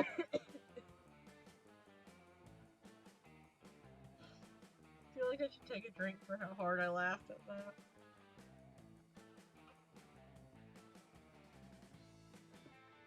No doubt about it, you're at a casino. Gambling is risky and reckless, but so is going on a road trip with Polly and Scott, so whatever. Question is, now that you're here, what will you play? Okay, stats which are affected are random. Okay. Chance roulette, the forbidden games, or skill poker. The forbidden games.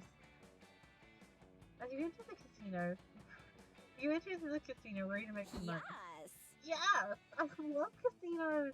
The land of random chance, impulsive decisions, and drinking. Everything's coming up, Polly. Hey.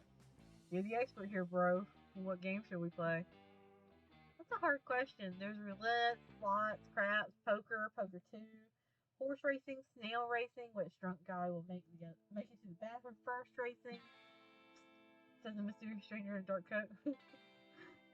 If you're looking for a real gambling thrill, have you ever tried the Forbidden Games? I've never heard of it. What are the Forbidden Games? No, you're pronouncing it wrong. It's the Forbidden Games. The pregnant pause is important. We're in. I love doing shady shit that requires a specific pronunciation. The stranger leads you to the back of the casino where a bouncer stands next to a curtain. He does a strange gesture and the bouncer pulls the curtain aside. You lead down a dark hallway. Then you pass the kitchen. Then you pass what appears to be an illegal boxing ring filled with brawny fighters. Then you pass a room filled with people in cages. They're all sobbing. Never make a deal with the small green creature with tentacles. You mean Noodle? You pass another kitchen. Then another dark hallway. Then another illegal boxing ring. But it's in a kitchen and the boxers are wearing chest hats? Here we are, says the forbidden stranger in the final room. Welcome to the Forbidden Games. Wow, this place is really dim, dusty, and smells like bad decisions. Awesome. Hey, that's my favorite kind of room. The Forbidden Games room is filled with tables around which sketchy, scarred up people sit, playing inscrutable card games and flashing knives. Oh, definitely my kind of room. Doesn't seem safe, but it was a long walk to get here, and you need a breather before you go back. So you might as well pick something to play. The extremely strange table where they play a game seems to be riddled with obscure objects and little sense. The Lenny gambling table where people gamble obscene amounts of money on all kinds of things around this random dude Lenny's life without him even knowing.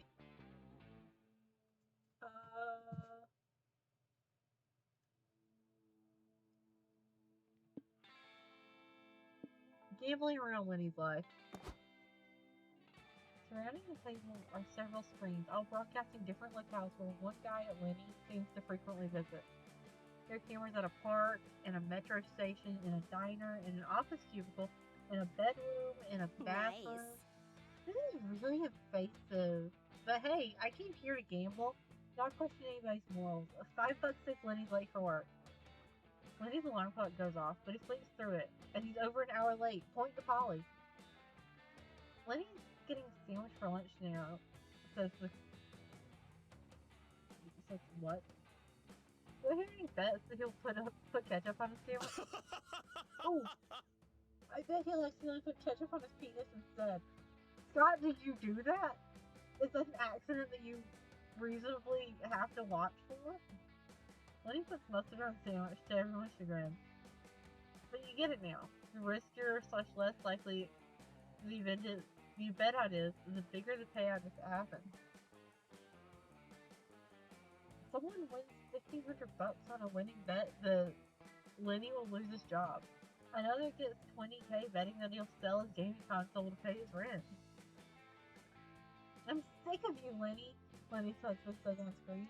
You have no drive, no ambition. I want a divorce. Damn, this just got interesting. I'll put Lenny down on Lenny's ex-husband getting custody of the dog. Aww. No, not kind of woof woof. He doesn't deserve to grow up in a broken home. If risky bets are what pays, then you've got one. You bet that Lenny will find love again and turn out okay. You watch Lenny lose his house, his money, and even sit Captain Wolf Wolf with a divorce. He goes to the park to eat a sad hot dog. What? So today's the day you try to catch up, you fucker. You watch Lenny drop his hot dog on himself, threw ketchup up from his last good suit, and burst into tears. Then, a tall man with an elegant mustache offers Lenny a silk hanky. I thought you might need this, he says. Handsome. The person who bet on Lenny finding love again wins. What the fuck is that word? I'm going to have to look that up later. I don't feel like going it now. I don't know where I tossed my, phone. It's somewhere. Hooray! You won! You won the Forbidden Games. With 2 souls. The least likely outcome of them all. Let's do this. Sweet! Planetarium is out of this world, or shopping mall, hanging in shopping malls. The 80s are back, baby. No hiccup. I kind of want to go to the planetarium. I'm going to go to the planetarium. All this car's missing is a good woofer. I can help. Woof woof! I love them together. Ah, stars. Monster kindness is fascinated by them for as long as society has been alive. Amazing. There's nothing like.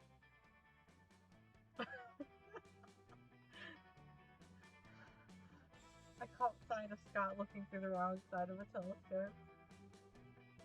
There's nothing like staring at the night sky and realizing space is massive and timeless, and you're just one speck in an uncaring universe. It's like if you... What the fuck is that word? Don't worry, there's plenty to do at the planetarium besides contemplate your own insignificance.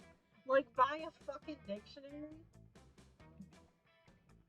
For example, you could identify constellations, attend a comet shower, or watch the laser show. I want to identify constellations. That sounds fun.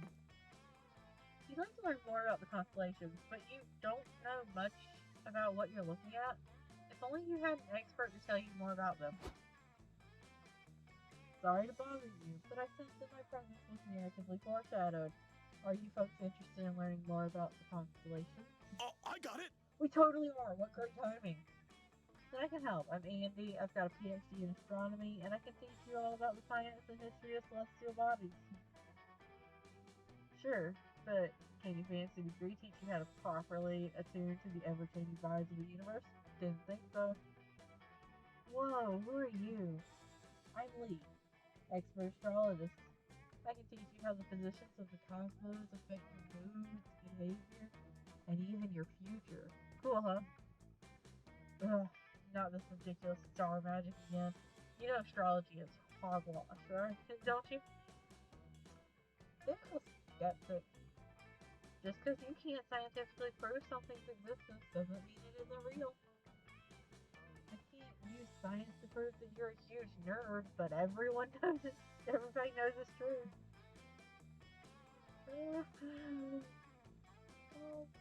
That's something huge word, though. I gotta take a drink for that. No, I don't. Lee may have a point here. As much as you'd love to watch these two experts bicker all day, you actually do want to learn about the constellations. From who will you learn?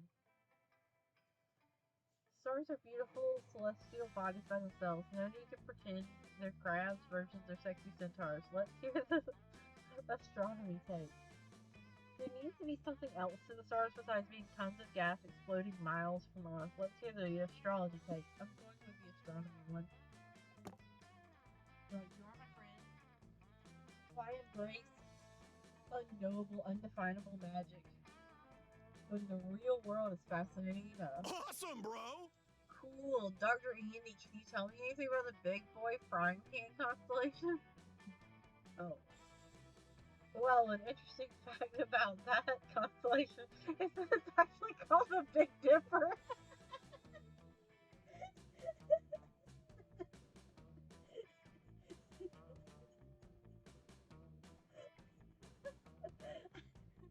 I was just assuming that, like, the Big Boy Frying Pan was like an actual constellation in the universe of the cave.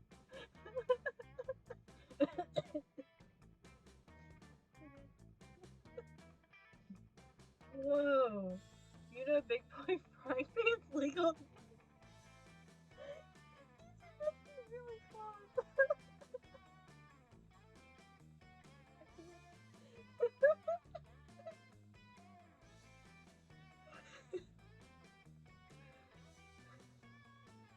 Is this it? Is this the moment where I lose what little bit of sanity I have left?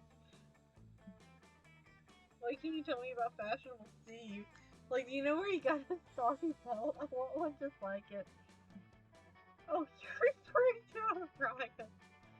Well, what if I told you that one of the 3 stars in Orion's belt is actually a nebula? Whoa! That's not a star. Wow. I had no idea my nighttime buddies were such a diverse group. Dr. Andy, can you tell me why the constellations go away? Sometimes they're in the sky and sometimes they're not.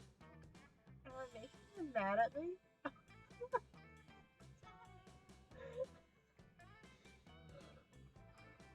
He's so precious.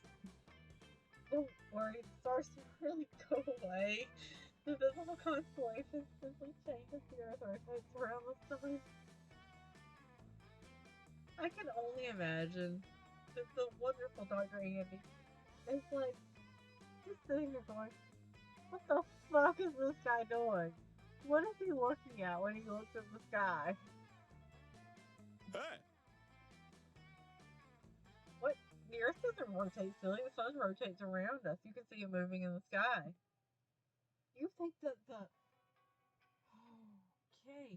I'm gonna need to grab you a textbook. Stay here. This is the most you've ever seen Scott connect with academic material.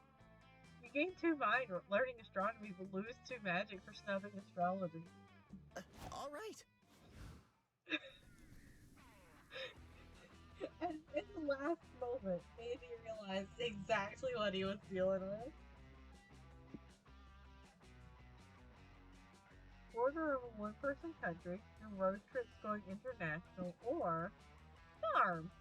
It ain't much, but it's honest work. I gotta go to the border of the 1-person country. Wait, we're crossing a border? But I don't have my passport. Sleep through his classes all. Yeah, that's like when Andy went to go get the textbook. That's what I imagined went through their head. Whoa, you had no idea there was another country out here in the middle of the desert. Fuck words. In the middle of the desert. Of course, geography was never your strong suit. Or maybe this civilization is new. What the fuck? Whatever the case, you're hella curious to check out this place. What do you do when you cross the border?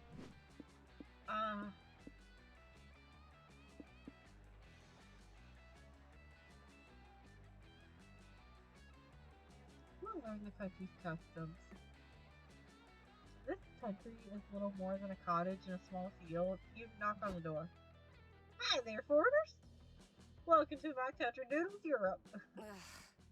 Noodles Europe? But isn't there already a continent called Europe? My country, my rules. Yeah, but I like the name. Don't like it, make your own country. Okay, live your truth. So what are some of the customs of Noodles Europe? One that's a common European custom is to breathe using your lungs.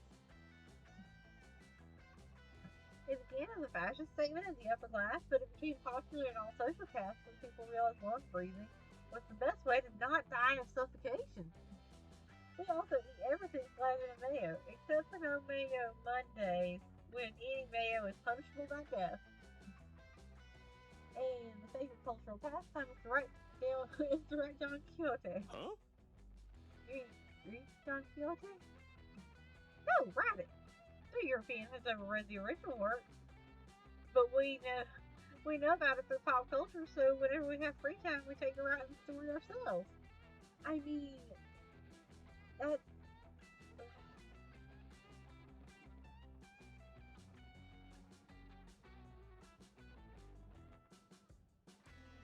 so. Fun fact: there is a sequel to Don Quixote, and in that sequel, it makes specific reference to him finding a book that was writing about his adventures. And that book is like a real book that was published the year before the sequel to Don Quixote came out. And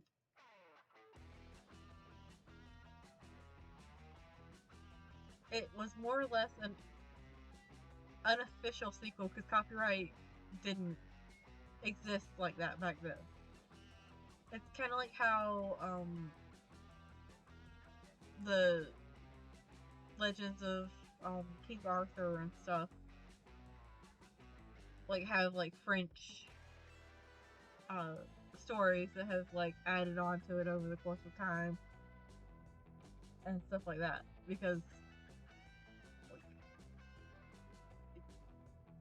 it was more or less fan fiction that became canon.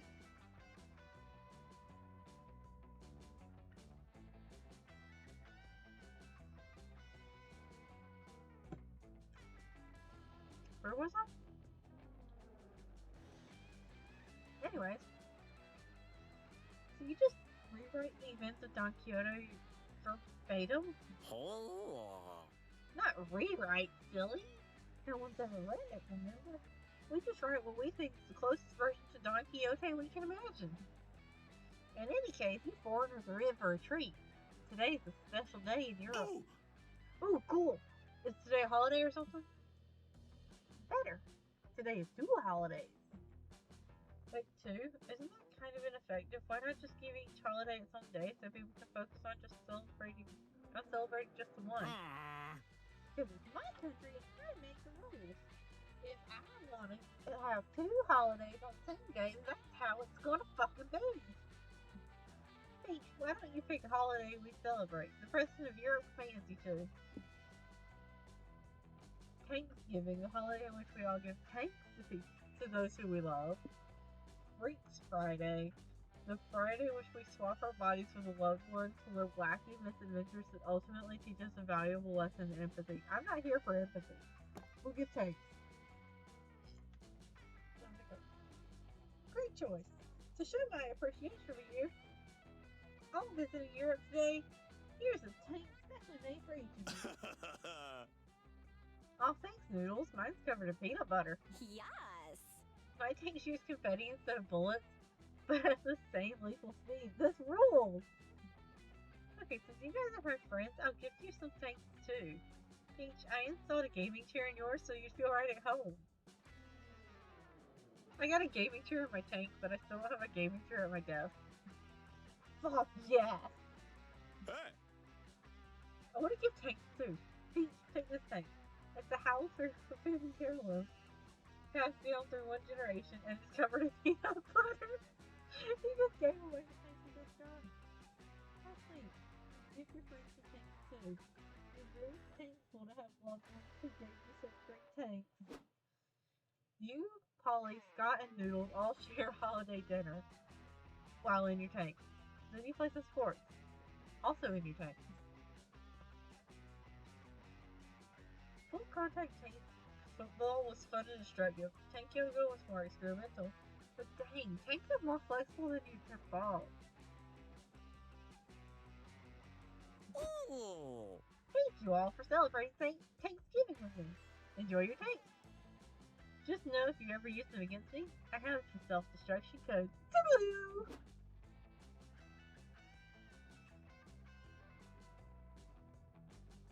Noodles? Should we be concerned about that? As fun as this was, I don't really need a tank, and it'll be hard to fit one into my luggage. We should sell these. Good call. You still have to sell them at a loss since your tanks are obviously used, bruised, and covered in peanut butter, so you lose 2 money. But at least you gain 2 hype sharing the joys of extremely dangerous armored vehicles with the ones you love. Sure thing. Wait, how did we sell it at a loss if they were given to us?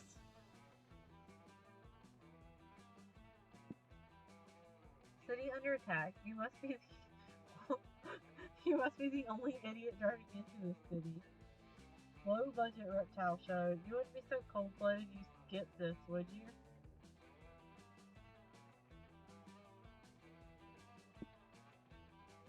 I'm going to a city under attack. That sounds fun. Can't believe we went to Europe. I'm so well traveled now. Burning buildings, screaming people, and eardrum shattering roars. Scott? Run! There's no question about it. A kaiju is attacking the city. I'm not sure why you decided to visit it. What? 4 words. I'm not sure why you decided to visit a city obviously experiencing a deadly event. But then again, I don't know why I even expect logic from you anymore. Nevertheless, you now need to protect yourself from death by giant reptiles. What do you do? What is that? Progress through 3 stages by always pitching options tied to a high resource. Well, good news, I'm choosing to accept my fate anyways because that's the most me answer. Yeah, what's the point of fighting or running? The city is being attacked by a giant kaiju. Even if you do survive, life around here is gonna be bleak as fuck. Cheer up, guys. Embracing the inevitability of death isn't all bad. It's also a great excuse to drink. Come on, I know a nice place. Probably takes you all to a rooftop bar that's miraculously still standing. You can grab some liquor and sit on the balcony and drink and watch the kaiju destroy everything. So how do we embrace our fate? Is it like a tackle hug or more of a gentle caress with the unknown? Whichever you want, boo.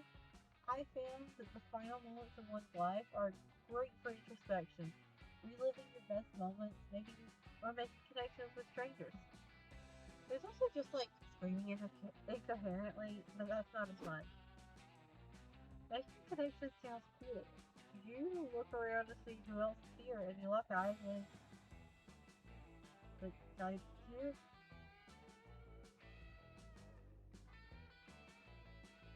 Are we gonna fuck the kaiju? Someone else eats, but I think that 100-foot tall hottie over there is checking you out. Why, hello there, puny creature. Don't mind me. I'm just taking a breather. Leveling an entire cityscape can be so exhausting, you know? Oops, silly me. It appears I dropped my traffic light varnish. Let me just bend down to grab Mama it. like it. Look at them cheeks! Peach, you better go over there and strike up a conversation with the last wolf and do it for you. Sure, chat up the giant city-destroying monster. This might as well be happening once you're open. Discuss how you see yourself as a rural soul, so you understand the kaiju's hatred in big cities. Tell the kaiju you understand its rampant anger. You're in the same bad place until you started practicing mindfulness. No, fuck that. Fuck words, bitches. I failed the stat chat. You feed the kaiju some bullshit about how you're a rural soul who grew up living off the land and now these city slickers will never get you.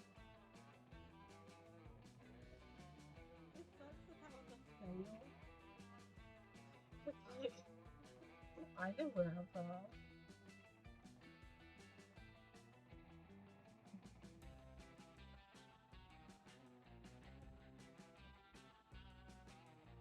You talk about your childhood best friend, Peggy the chicken, and how he taught you more about life and love than a fancy penthouse ever could. So, that's gonna say yes. You do you, but I personally don't hate cities. Oh. If you don't hate cities, then why do you destroy them so much? You shouldn't hurt the things you love, bro.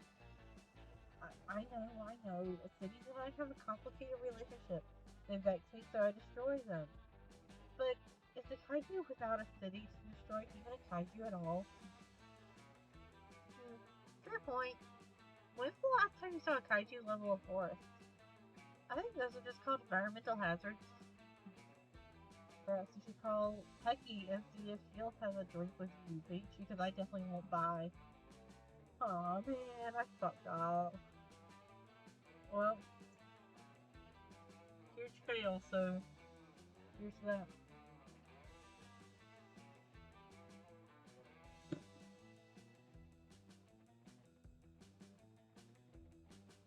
The kaiju leaves to destroy more city, and you're left reliving the memory of Pecky ditching you to hang out with a crowd of cool roosters who never liked you. This was an emotionally painful experience, and also regular painful when the kaiju later destroys the building you're in.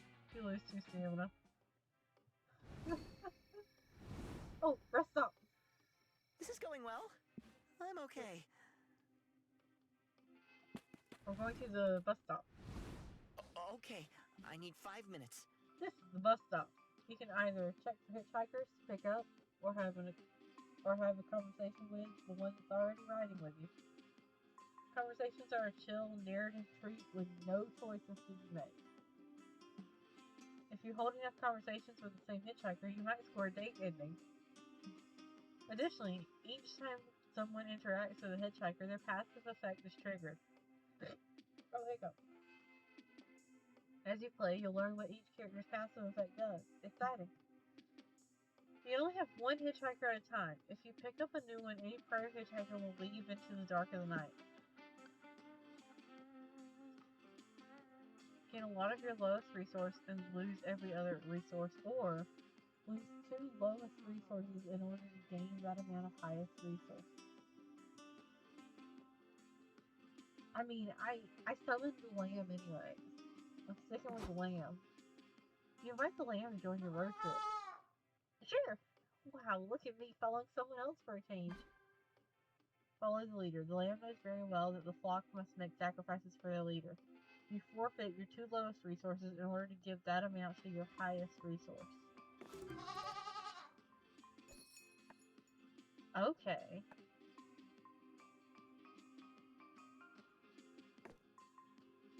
So the goal is height. Sure, And I'll try for hoping I a bit. don't lose any more stamina. Okay. Movie set, now with 30% more CGI. Or Business Summit, join capitalism's finest. Fuck capitalism. Fuck words. And that's how you play Knucklebones. Cool! I didn't understand that.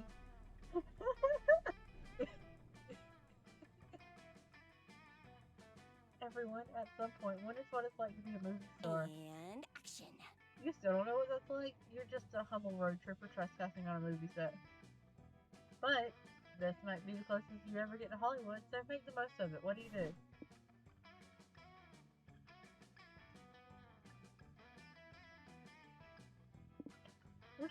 We're gonna get an autograph.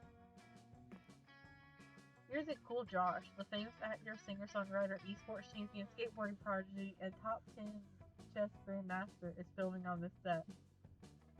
You and your friends obviously need to get his autograph. You sneak on the set and find his trailer next to some bushes. Over here. Can anyone else hear that bush talking? I'm no bush. You just fallen prey to my clever disguise. As we used to say, get wrecked. Hey! Hey! Oh hey, it's Counselor Squad! I didn't know you worked here. I don't. There's actually a warrant out for my arrest for breaking and entering onto the set, but those cops are no match for my costume kit. Nice. Nice. We snuck on set because we were cool. Josh was filming here. I'm gonna get him to sign my bra. Well, good luck with that, kiddo. I've been trying to show Cool Josh my screenplay all week. It's an autobiographical documentary called Hidden in Plain Sight. And Cool Josh is the only actor who can capture me on screen. Maybe if your kids get Cool Josh out of his trailer, we'll get this project off the ground. Well, if you do have a vested interest in meeting Cool Josh, find a way to get him out of his trailer. Maybe it's like not getting the actor outside the RV, but getting yourself inside the actor. Inside of his head, you talk to him intensely. We're out with an Academy Award. I feel like we should go with this one. You knock on the door of Cool Josh's trailer. He yells from inside, "What do you want again? Is that you again, Cameron? Go away." Actually, it's Pollygeist from one fan favorite to another. I think we should hang out. What do you say? Want to come out and meet us? No, I'm staying right here inside my trailer. You say you're inside your trailer, but have you ever thought that maybe you're actually already outside and we're the ones inside? No? Okay, but like, was that being fucked up or what? You're persistent. Look, I really can't come out, okay? I don't want to explain why. It's embarrassing. Come on, bro, you can talk to us. We're just like you, only not rich and famous. What's holding you back? Fine, I can't go out because I don't know how to open this trailer door. There, then. Now that you know the truth, can you let me out, please? I've had this shit for like an hour now. Holly opens the door and you bask in the glorious presence of Cool Josh himself. Oh. Oh, Cool Josh really is,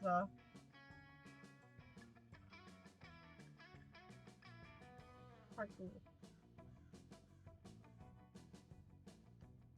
I like the half-tucked button-up shirt.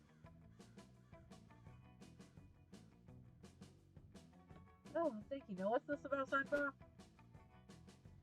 You and your friends and Cool Josh all get croissants together.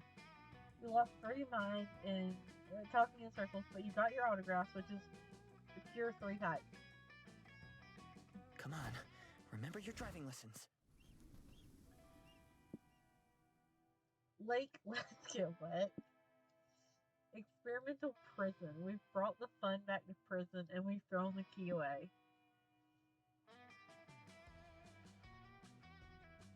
Let's do lake. Isn't it cool nothing ever happens on the road?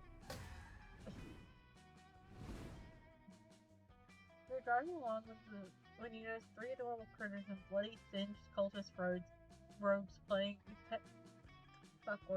on the side of the road. Hey, wait a moment. Those are some of my followers. Clever. Bless your eyes. Leader, we've been on a quest to find thee. The cold is being ravaged by a plague. A fire. What now? It all started when we ran out of food. We're going to accept the sweet embrace of death when someone suggested cooking grass. We were saved, but it turns out grass makes me poop a lot. After a few days, some people started getting sick. We highly suspect it was due to being surrounded by poop 24/7. Surely we were hit with some evil from curse. Poop always disappears by itself after a while. It does not. I clean up your poop like all day. See, I told you guys. Well, we didn't know that, so we didn't Google things to set the poop on fire. But then the fire spread everywhere as contagious diseases do, a most terrible plague of fire. At least the sick followers got better. No, we eventually gave up and threw them into the fire. We're lost without you, oh powerful fluffy one. Please return. No way. I am on this sort of sacred pilgrimage. It's called vacation. Very sacred and very important. You gotta learn to clean up your own messes.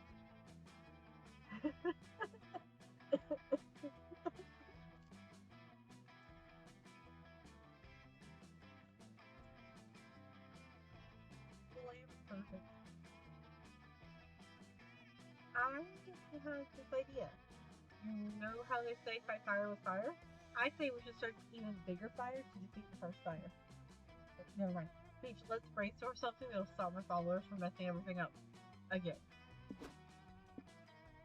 The Shrine of Common Sense, an effigy that protects followers by repeating according to the Lamb's wisest commandments, such as do not eat that.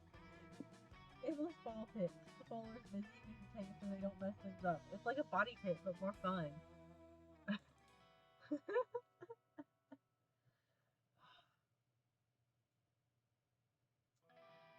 I gotta do the effigy. Just cause like the idea of a recording going, don't eat that, like over and over is so wonderful. That sounds great, Peach, but I don't know if a few pre-recorded teachings will be enough to keep the cult in check. Sure they will. You just have to find good advice that can be applied generally, like, do not eat that. Yes. Yeah, that would work for Scott so many times. Or like, that's not a toilet. Oh, that's really good advice too, trust me.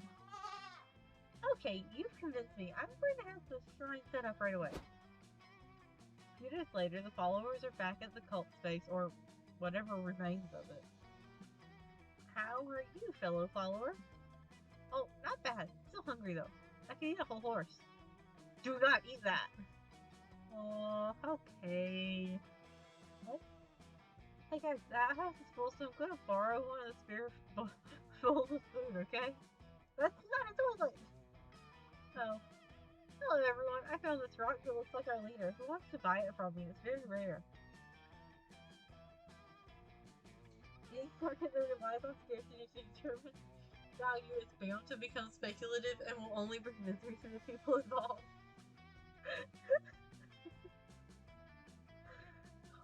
The lamb knew exactly what the cult needed to hear. Oh, I wonder what I can do with the rock if I can't sell it. Do not eat that! Whoa, just when I thought our leader couldn't be any wiser. Turns out there's nothing a little technology can't fix. You lose 3 money because talking shrines don't come for free, but you gain 3 mind from the lamb's words of wisdom. Sunny day like this. Life is the perfect way to be busy. Say fun is good fun.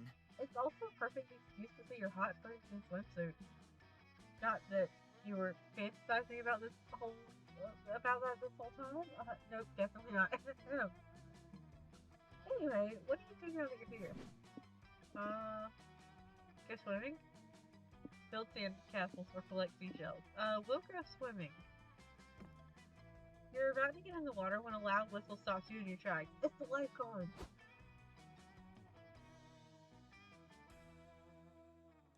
Hey, long time no see. What brings you guys to the lake? We want to go swimming. You can do that at the lake, right? You sure can, bruh. But only if you know how to swim safely. Okay, how do we do that? Is it a good time to mention I don't remember how to swim? Damn, dude. We totally forgot. Anyone got any ideas? I know you should eat beforehand. Move your arms and legs around. Avoid wearing heavy stuff that'll drag you down, like metal or stone. Oh, balls. I'm totally made of stone. Do you think that's why I lost my last job as a lifeguard? That makes sense. Must be why I got fired too. I'm usually pretty stoned.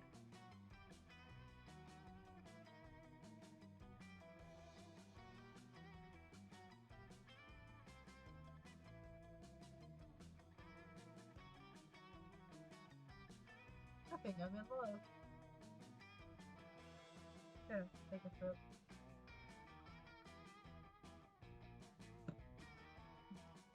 But you guys aren't made of stone or metal, so you're safe, I think. Have fun out there. Huh. But are you sure? Are you sure that's all it takes? You haven't told us any actual tips on swimming safely yet.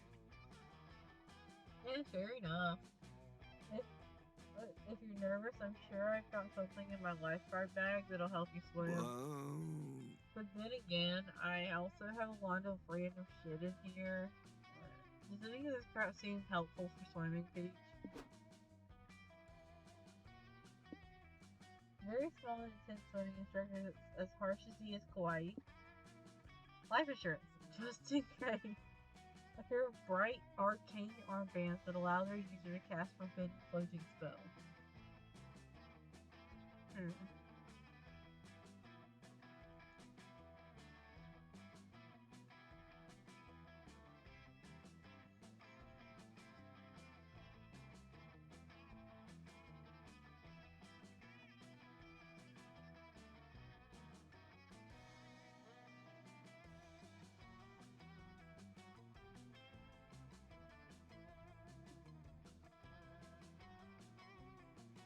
think I'm feeling the armbands.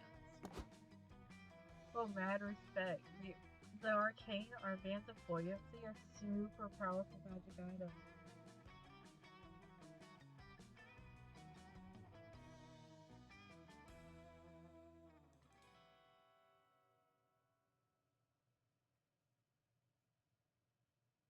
Really? They just look like regular floaties to me. Dude.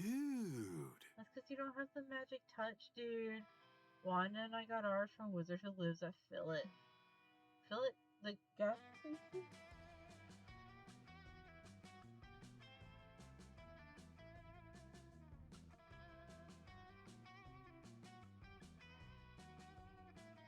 Huh. That's just what they want you to think. The wizard who lives in the Philip parking lot told us it's actually a magical pocket dimension. We were skeptical at first too, but then the wizard gave us some magic cosmic brownies that totally opened our eyes. Then, when Wanda and I were tripping magical balls, the wizard gave us the armbands of buoyancy to aid us on whatever you do next. I don't fucking care. Oh, that's beautiful. But there was a catch. We had to dump magic onto the armbands to make them work. Oh. We used the magic metal elephant trucks at Philip to get the magic at the time, but I don't know where you'll find any magic all the way out here. Oh. Hey, we can fill your car with magic. Let's use some of that. Pretty sure dumping our hard-earned fuel on these floaties would be a terrible idea. Spoken by someone who totally likes the magic touch. Bro! Come on, Peach, we gotta do it. The flotation spell won't work otherwise. Fine. You lose 3 magic dunking the floaties in gasoline. At least you still have fun playing in the lake and gain 3 hype splashing around with your friends. Aren't we going too fast? I am like bleeding money and stamina. Picnic spot. It's a beautiful day to eat outside. You say potato, I say potato. Just for that. Holly, I heard you like partying. Which do you prefer, a bonfire ritual or a sacrifice of flesh?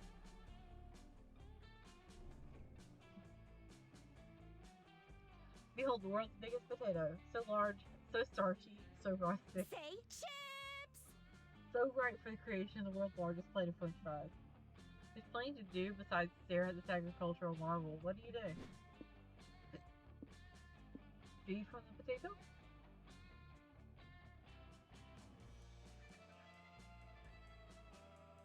I'm just gonna hope this doesn't take my hike. Because I'm trying to do the hike ending since I'm closest to it. I don't need it to take my money, my magic, or my height. Cause low on the other 2. How could you look at a giant potato and not crave fries? You need to find something to eat. Hey, look, they had a diner built into the side of the potato. That's a long line. They better have they better at least have vodka on the menu. Welcome to the Big Potato Diner. What can I get you for? What can I get you? What hamburger, please? What part of Potato Diner don't you understand? Don't ask about. We might be here for a while. These dishes are kind of expensive. Why is this potato stand so pricey? Because we make all of our food out of the big potato. Every bite is a bite of potato history, TM. Awesome, bro! Awesome! Does the big potato really make really good potato dishes or something?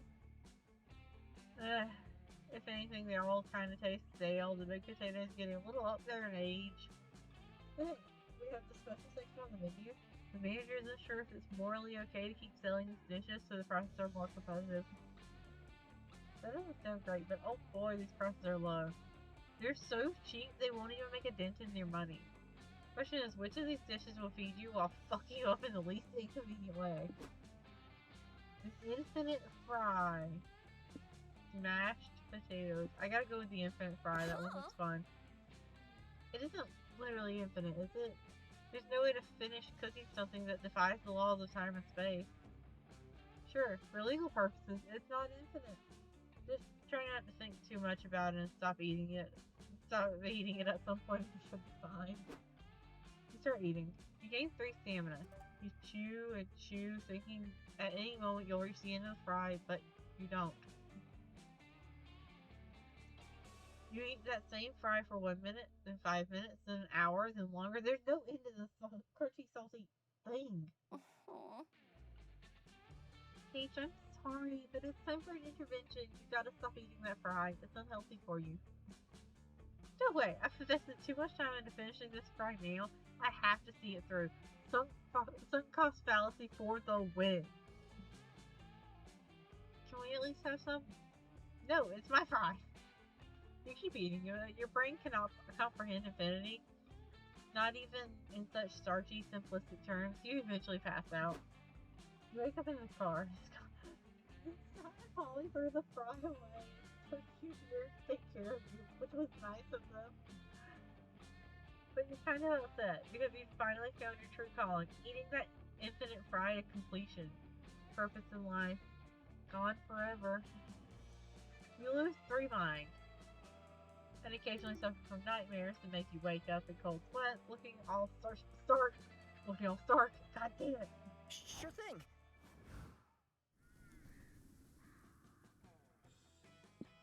Alright, Troll gas station.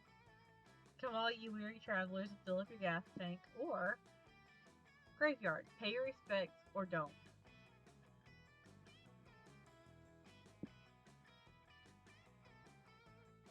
I'm willing to lose some soul. First, I think we're running out of money. Look at me! Don't look at me, Peach. It's the big spinner here. Graveyards are solemn, quiet places made for reflection and paying respects to the dead. Guys? If you're snooze fest. So you're with Polly and Scott, which means the graveyard is the perfect place to play a prank. The other question is, what's the best prank to pull? Grace the dead. Spook people by posing as ghosts and crash a funeral. I'm going to spook people. You get a moment alone with Polly and Scott and pitch your sheep ghost idea to them. They're immediately on board. Isn't there one ending of the original Monster Prom where you could just like end up at the prom as a sheep ghost? So I think I got that. You spot your first victim laying flowers on 3 graves. You sneak up behind the gravestones, wait for the right moment, and bam. Boom! Close enough. Oh god, where did you think come from? Ghost stuff! We're ghosts. We come to haunt you and make you pay for your various crimes or whatever. Wait, you guys, you mean you're the ghost of Casey, Tori, and Alex? That's me, Mateo. They're from the Holy Guild. What? I know I deserve the eternal torment you have in store for me after the fatal sex swing incident that killed you 3. Damn! There were 3 casualties from that night? If only I'd assembled it correctly, but I was too lazy to read the instructions, and that laziness cost you all your lives. No from the dust. We must point out that assuming all poly relationships are kinky is oversimplistic and plain wrong. Some might be. Some are not, but this one was. I miss you all so much. Is there anything I can do to show you how sorry I am? Seriously, I'll do anything. What do we do, Polly? I think this guy's confusing us with someone else. Just roll with it. The first rule to good pranking is not knowing when to quit. Well, if you aren't failing, then you're taking advantage of the situation. How can Mateo make it up to you guys? Invest $1,000 in the hottest new business on the market. Holly and Scott's edible food. Give us the sandwich you're eating and we're square. I need the money. Holly and Scott's edible food? You're sure investing in that will make you all forgive me for basically murdering you? Totally. P.S.E. The P.N.S.E.F. It's going to be the biggest thing since sliced bread. It's going to have sliced edible bread. P.N.S.E.F. has been a long time in the making. At first, it was Polly and Scott's recycled food, which had a rocky start. Aw. Apparently, recycled food is just poop, so nobody bought it. But then Polly remembered that edible refers to something other than consumable drugs. So that's the big reason they need to get started. I see. So I don't get why you're insisting on this company in particular. You guys did always encourage me to take some initiative with my finances. Especially if I blew all of our life insurance accounts investing in edible vibrators. An edible... What? Why would... You know what? Sure, okay. I guess edible food's downright sensible compared to that, huh? Okay, bro. After this investment, we totally forgive you for accidentally murdering us. Everyone makes mistakes. The Taylor makes an investment and leaves, and you all high-five for another successful prank pool. So this is less than a prank and more of you scamming a grieving widower of 3, which is objectively a dick move. So you gain 3 money, but lose 3 souls.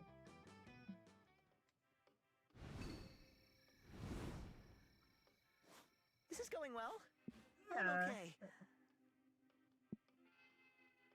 We're gonna go to the bus stop. I want to see what's over here. Not sure where to go. I'm gonna talk to the lamb.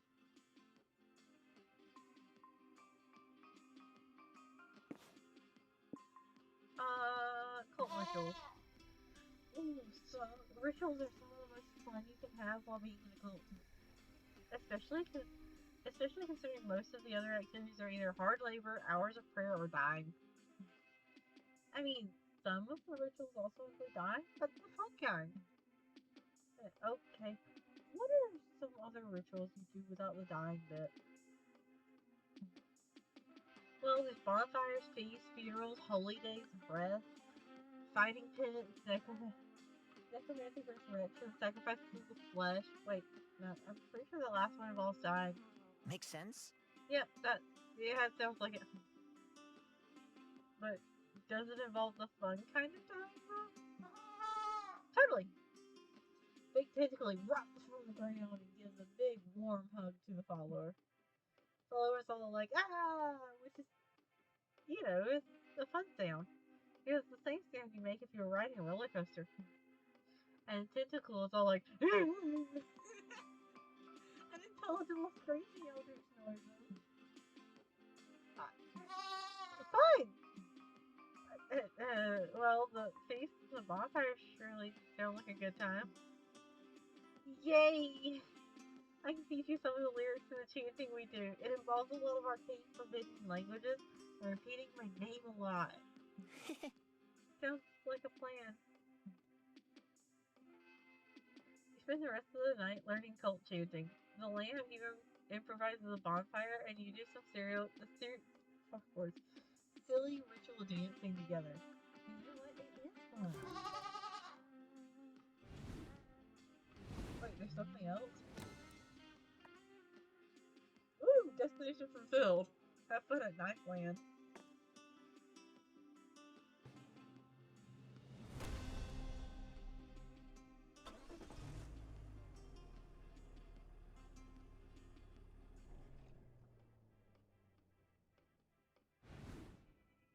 The road trip comes to an end. Knifeland, the land of fun and knives. You ride all the rides twice. They're awesome and deadly in equal parts. There's not one, but 2 free falls. I just noticed that the big roller coaster in the middle is called the Dick Smasher. There's the pit full of spikes and the guillotine, which let you keep a severed head as a silly memento.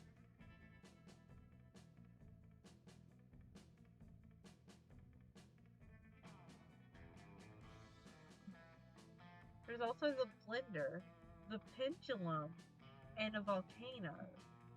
You're still unsure if the volcano was supposed to be a ride or if it was just a random volcano that happens to be there.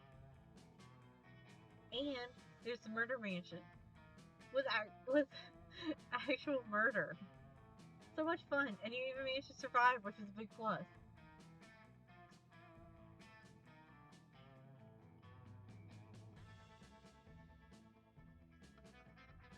Nice land forever. And that wasn't all. Congrats, you reached the destination. But there's more to it. Every player gets an individual ending. You can end up being a lame loser, just okay, or the MVP. In multiplayer mode, the result will be determined based on how much you each contributed to the resource needed to reach the destination. Single player mode is determined by your overall resource spread. Oh, rip me then. There's also the date ending, which has its own requirements. The ending of a lame loser will override the date ending. No dates allowed for lame losers. Anyway, let's judge you. You're so happy to reach Knifeland. You realize this adventure has been much easier to enjoy. School and summer camp were great, but there was so much pressure. Would you get a date to prom, a date for the meteor shower, always with the stressful countdown. But here, fuck all that. It's just you and the road. Wasn't sure I had it in me. You live in adventures while kissing the sweet asphalt. Oh, yeah, sexy road. You wonder if the road would agree to a date. Nope, wait. you're smart for life. You just stop trying to date everything. It'll take time, but you'll get there. And this feels like a great start.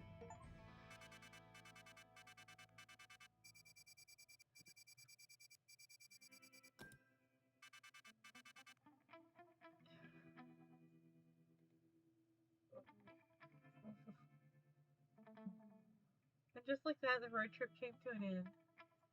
It was full to the brim with danger, fun, and utter nonsense. It was everything we could have expected from a trip with Polly and Scott, and then some.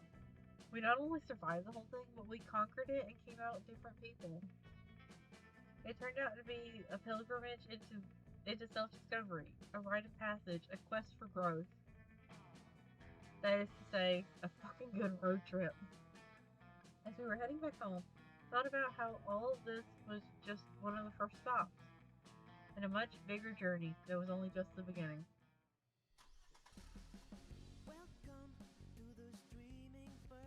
Felt ominous and scary, but it was going to be alright. Because we were young and unafraid, and we were ready to start.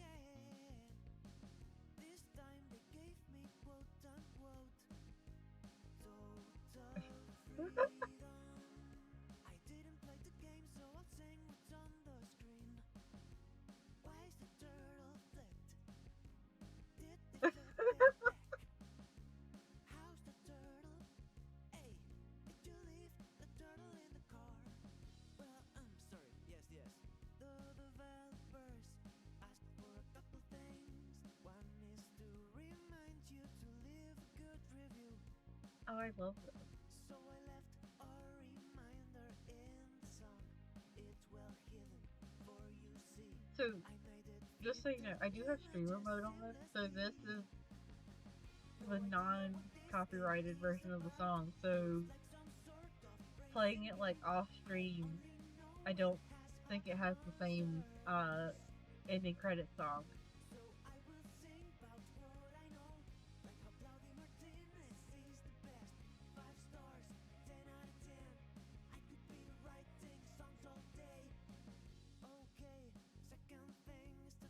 Look at them!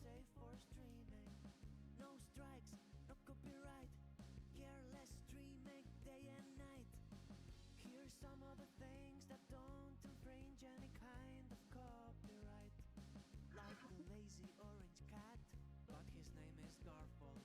I hate Tuesdays. Or the work of artists who died centuries ago. Like Buckle Bell. See? That's fine. He's super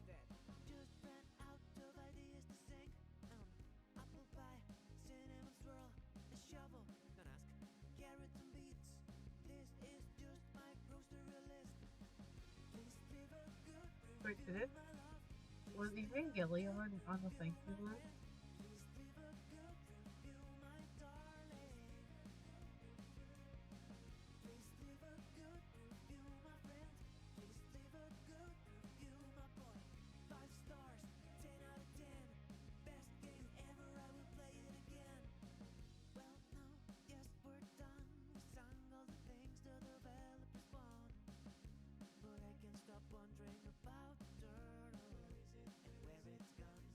I really need to get Monster Con, don't I?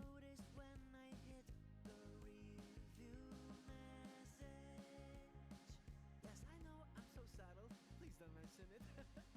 Please leave a good review, my love. Please leave a good review, my friend. Please leave a good review, my darling. 5 stars, 10 out of 10. Best game ever, I will play it again. I think I love that ending.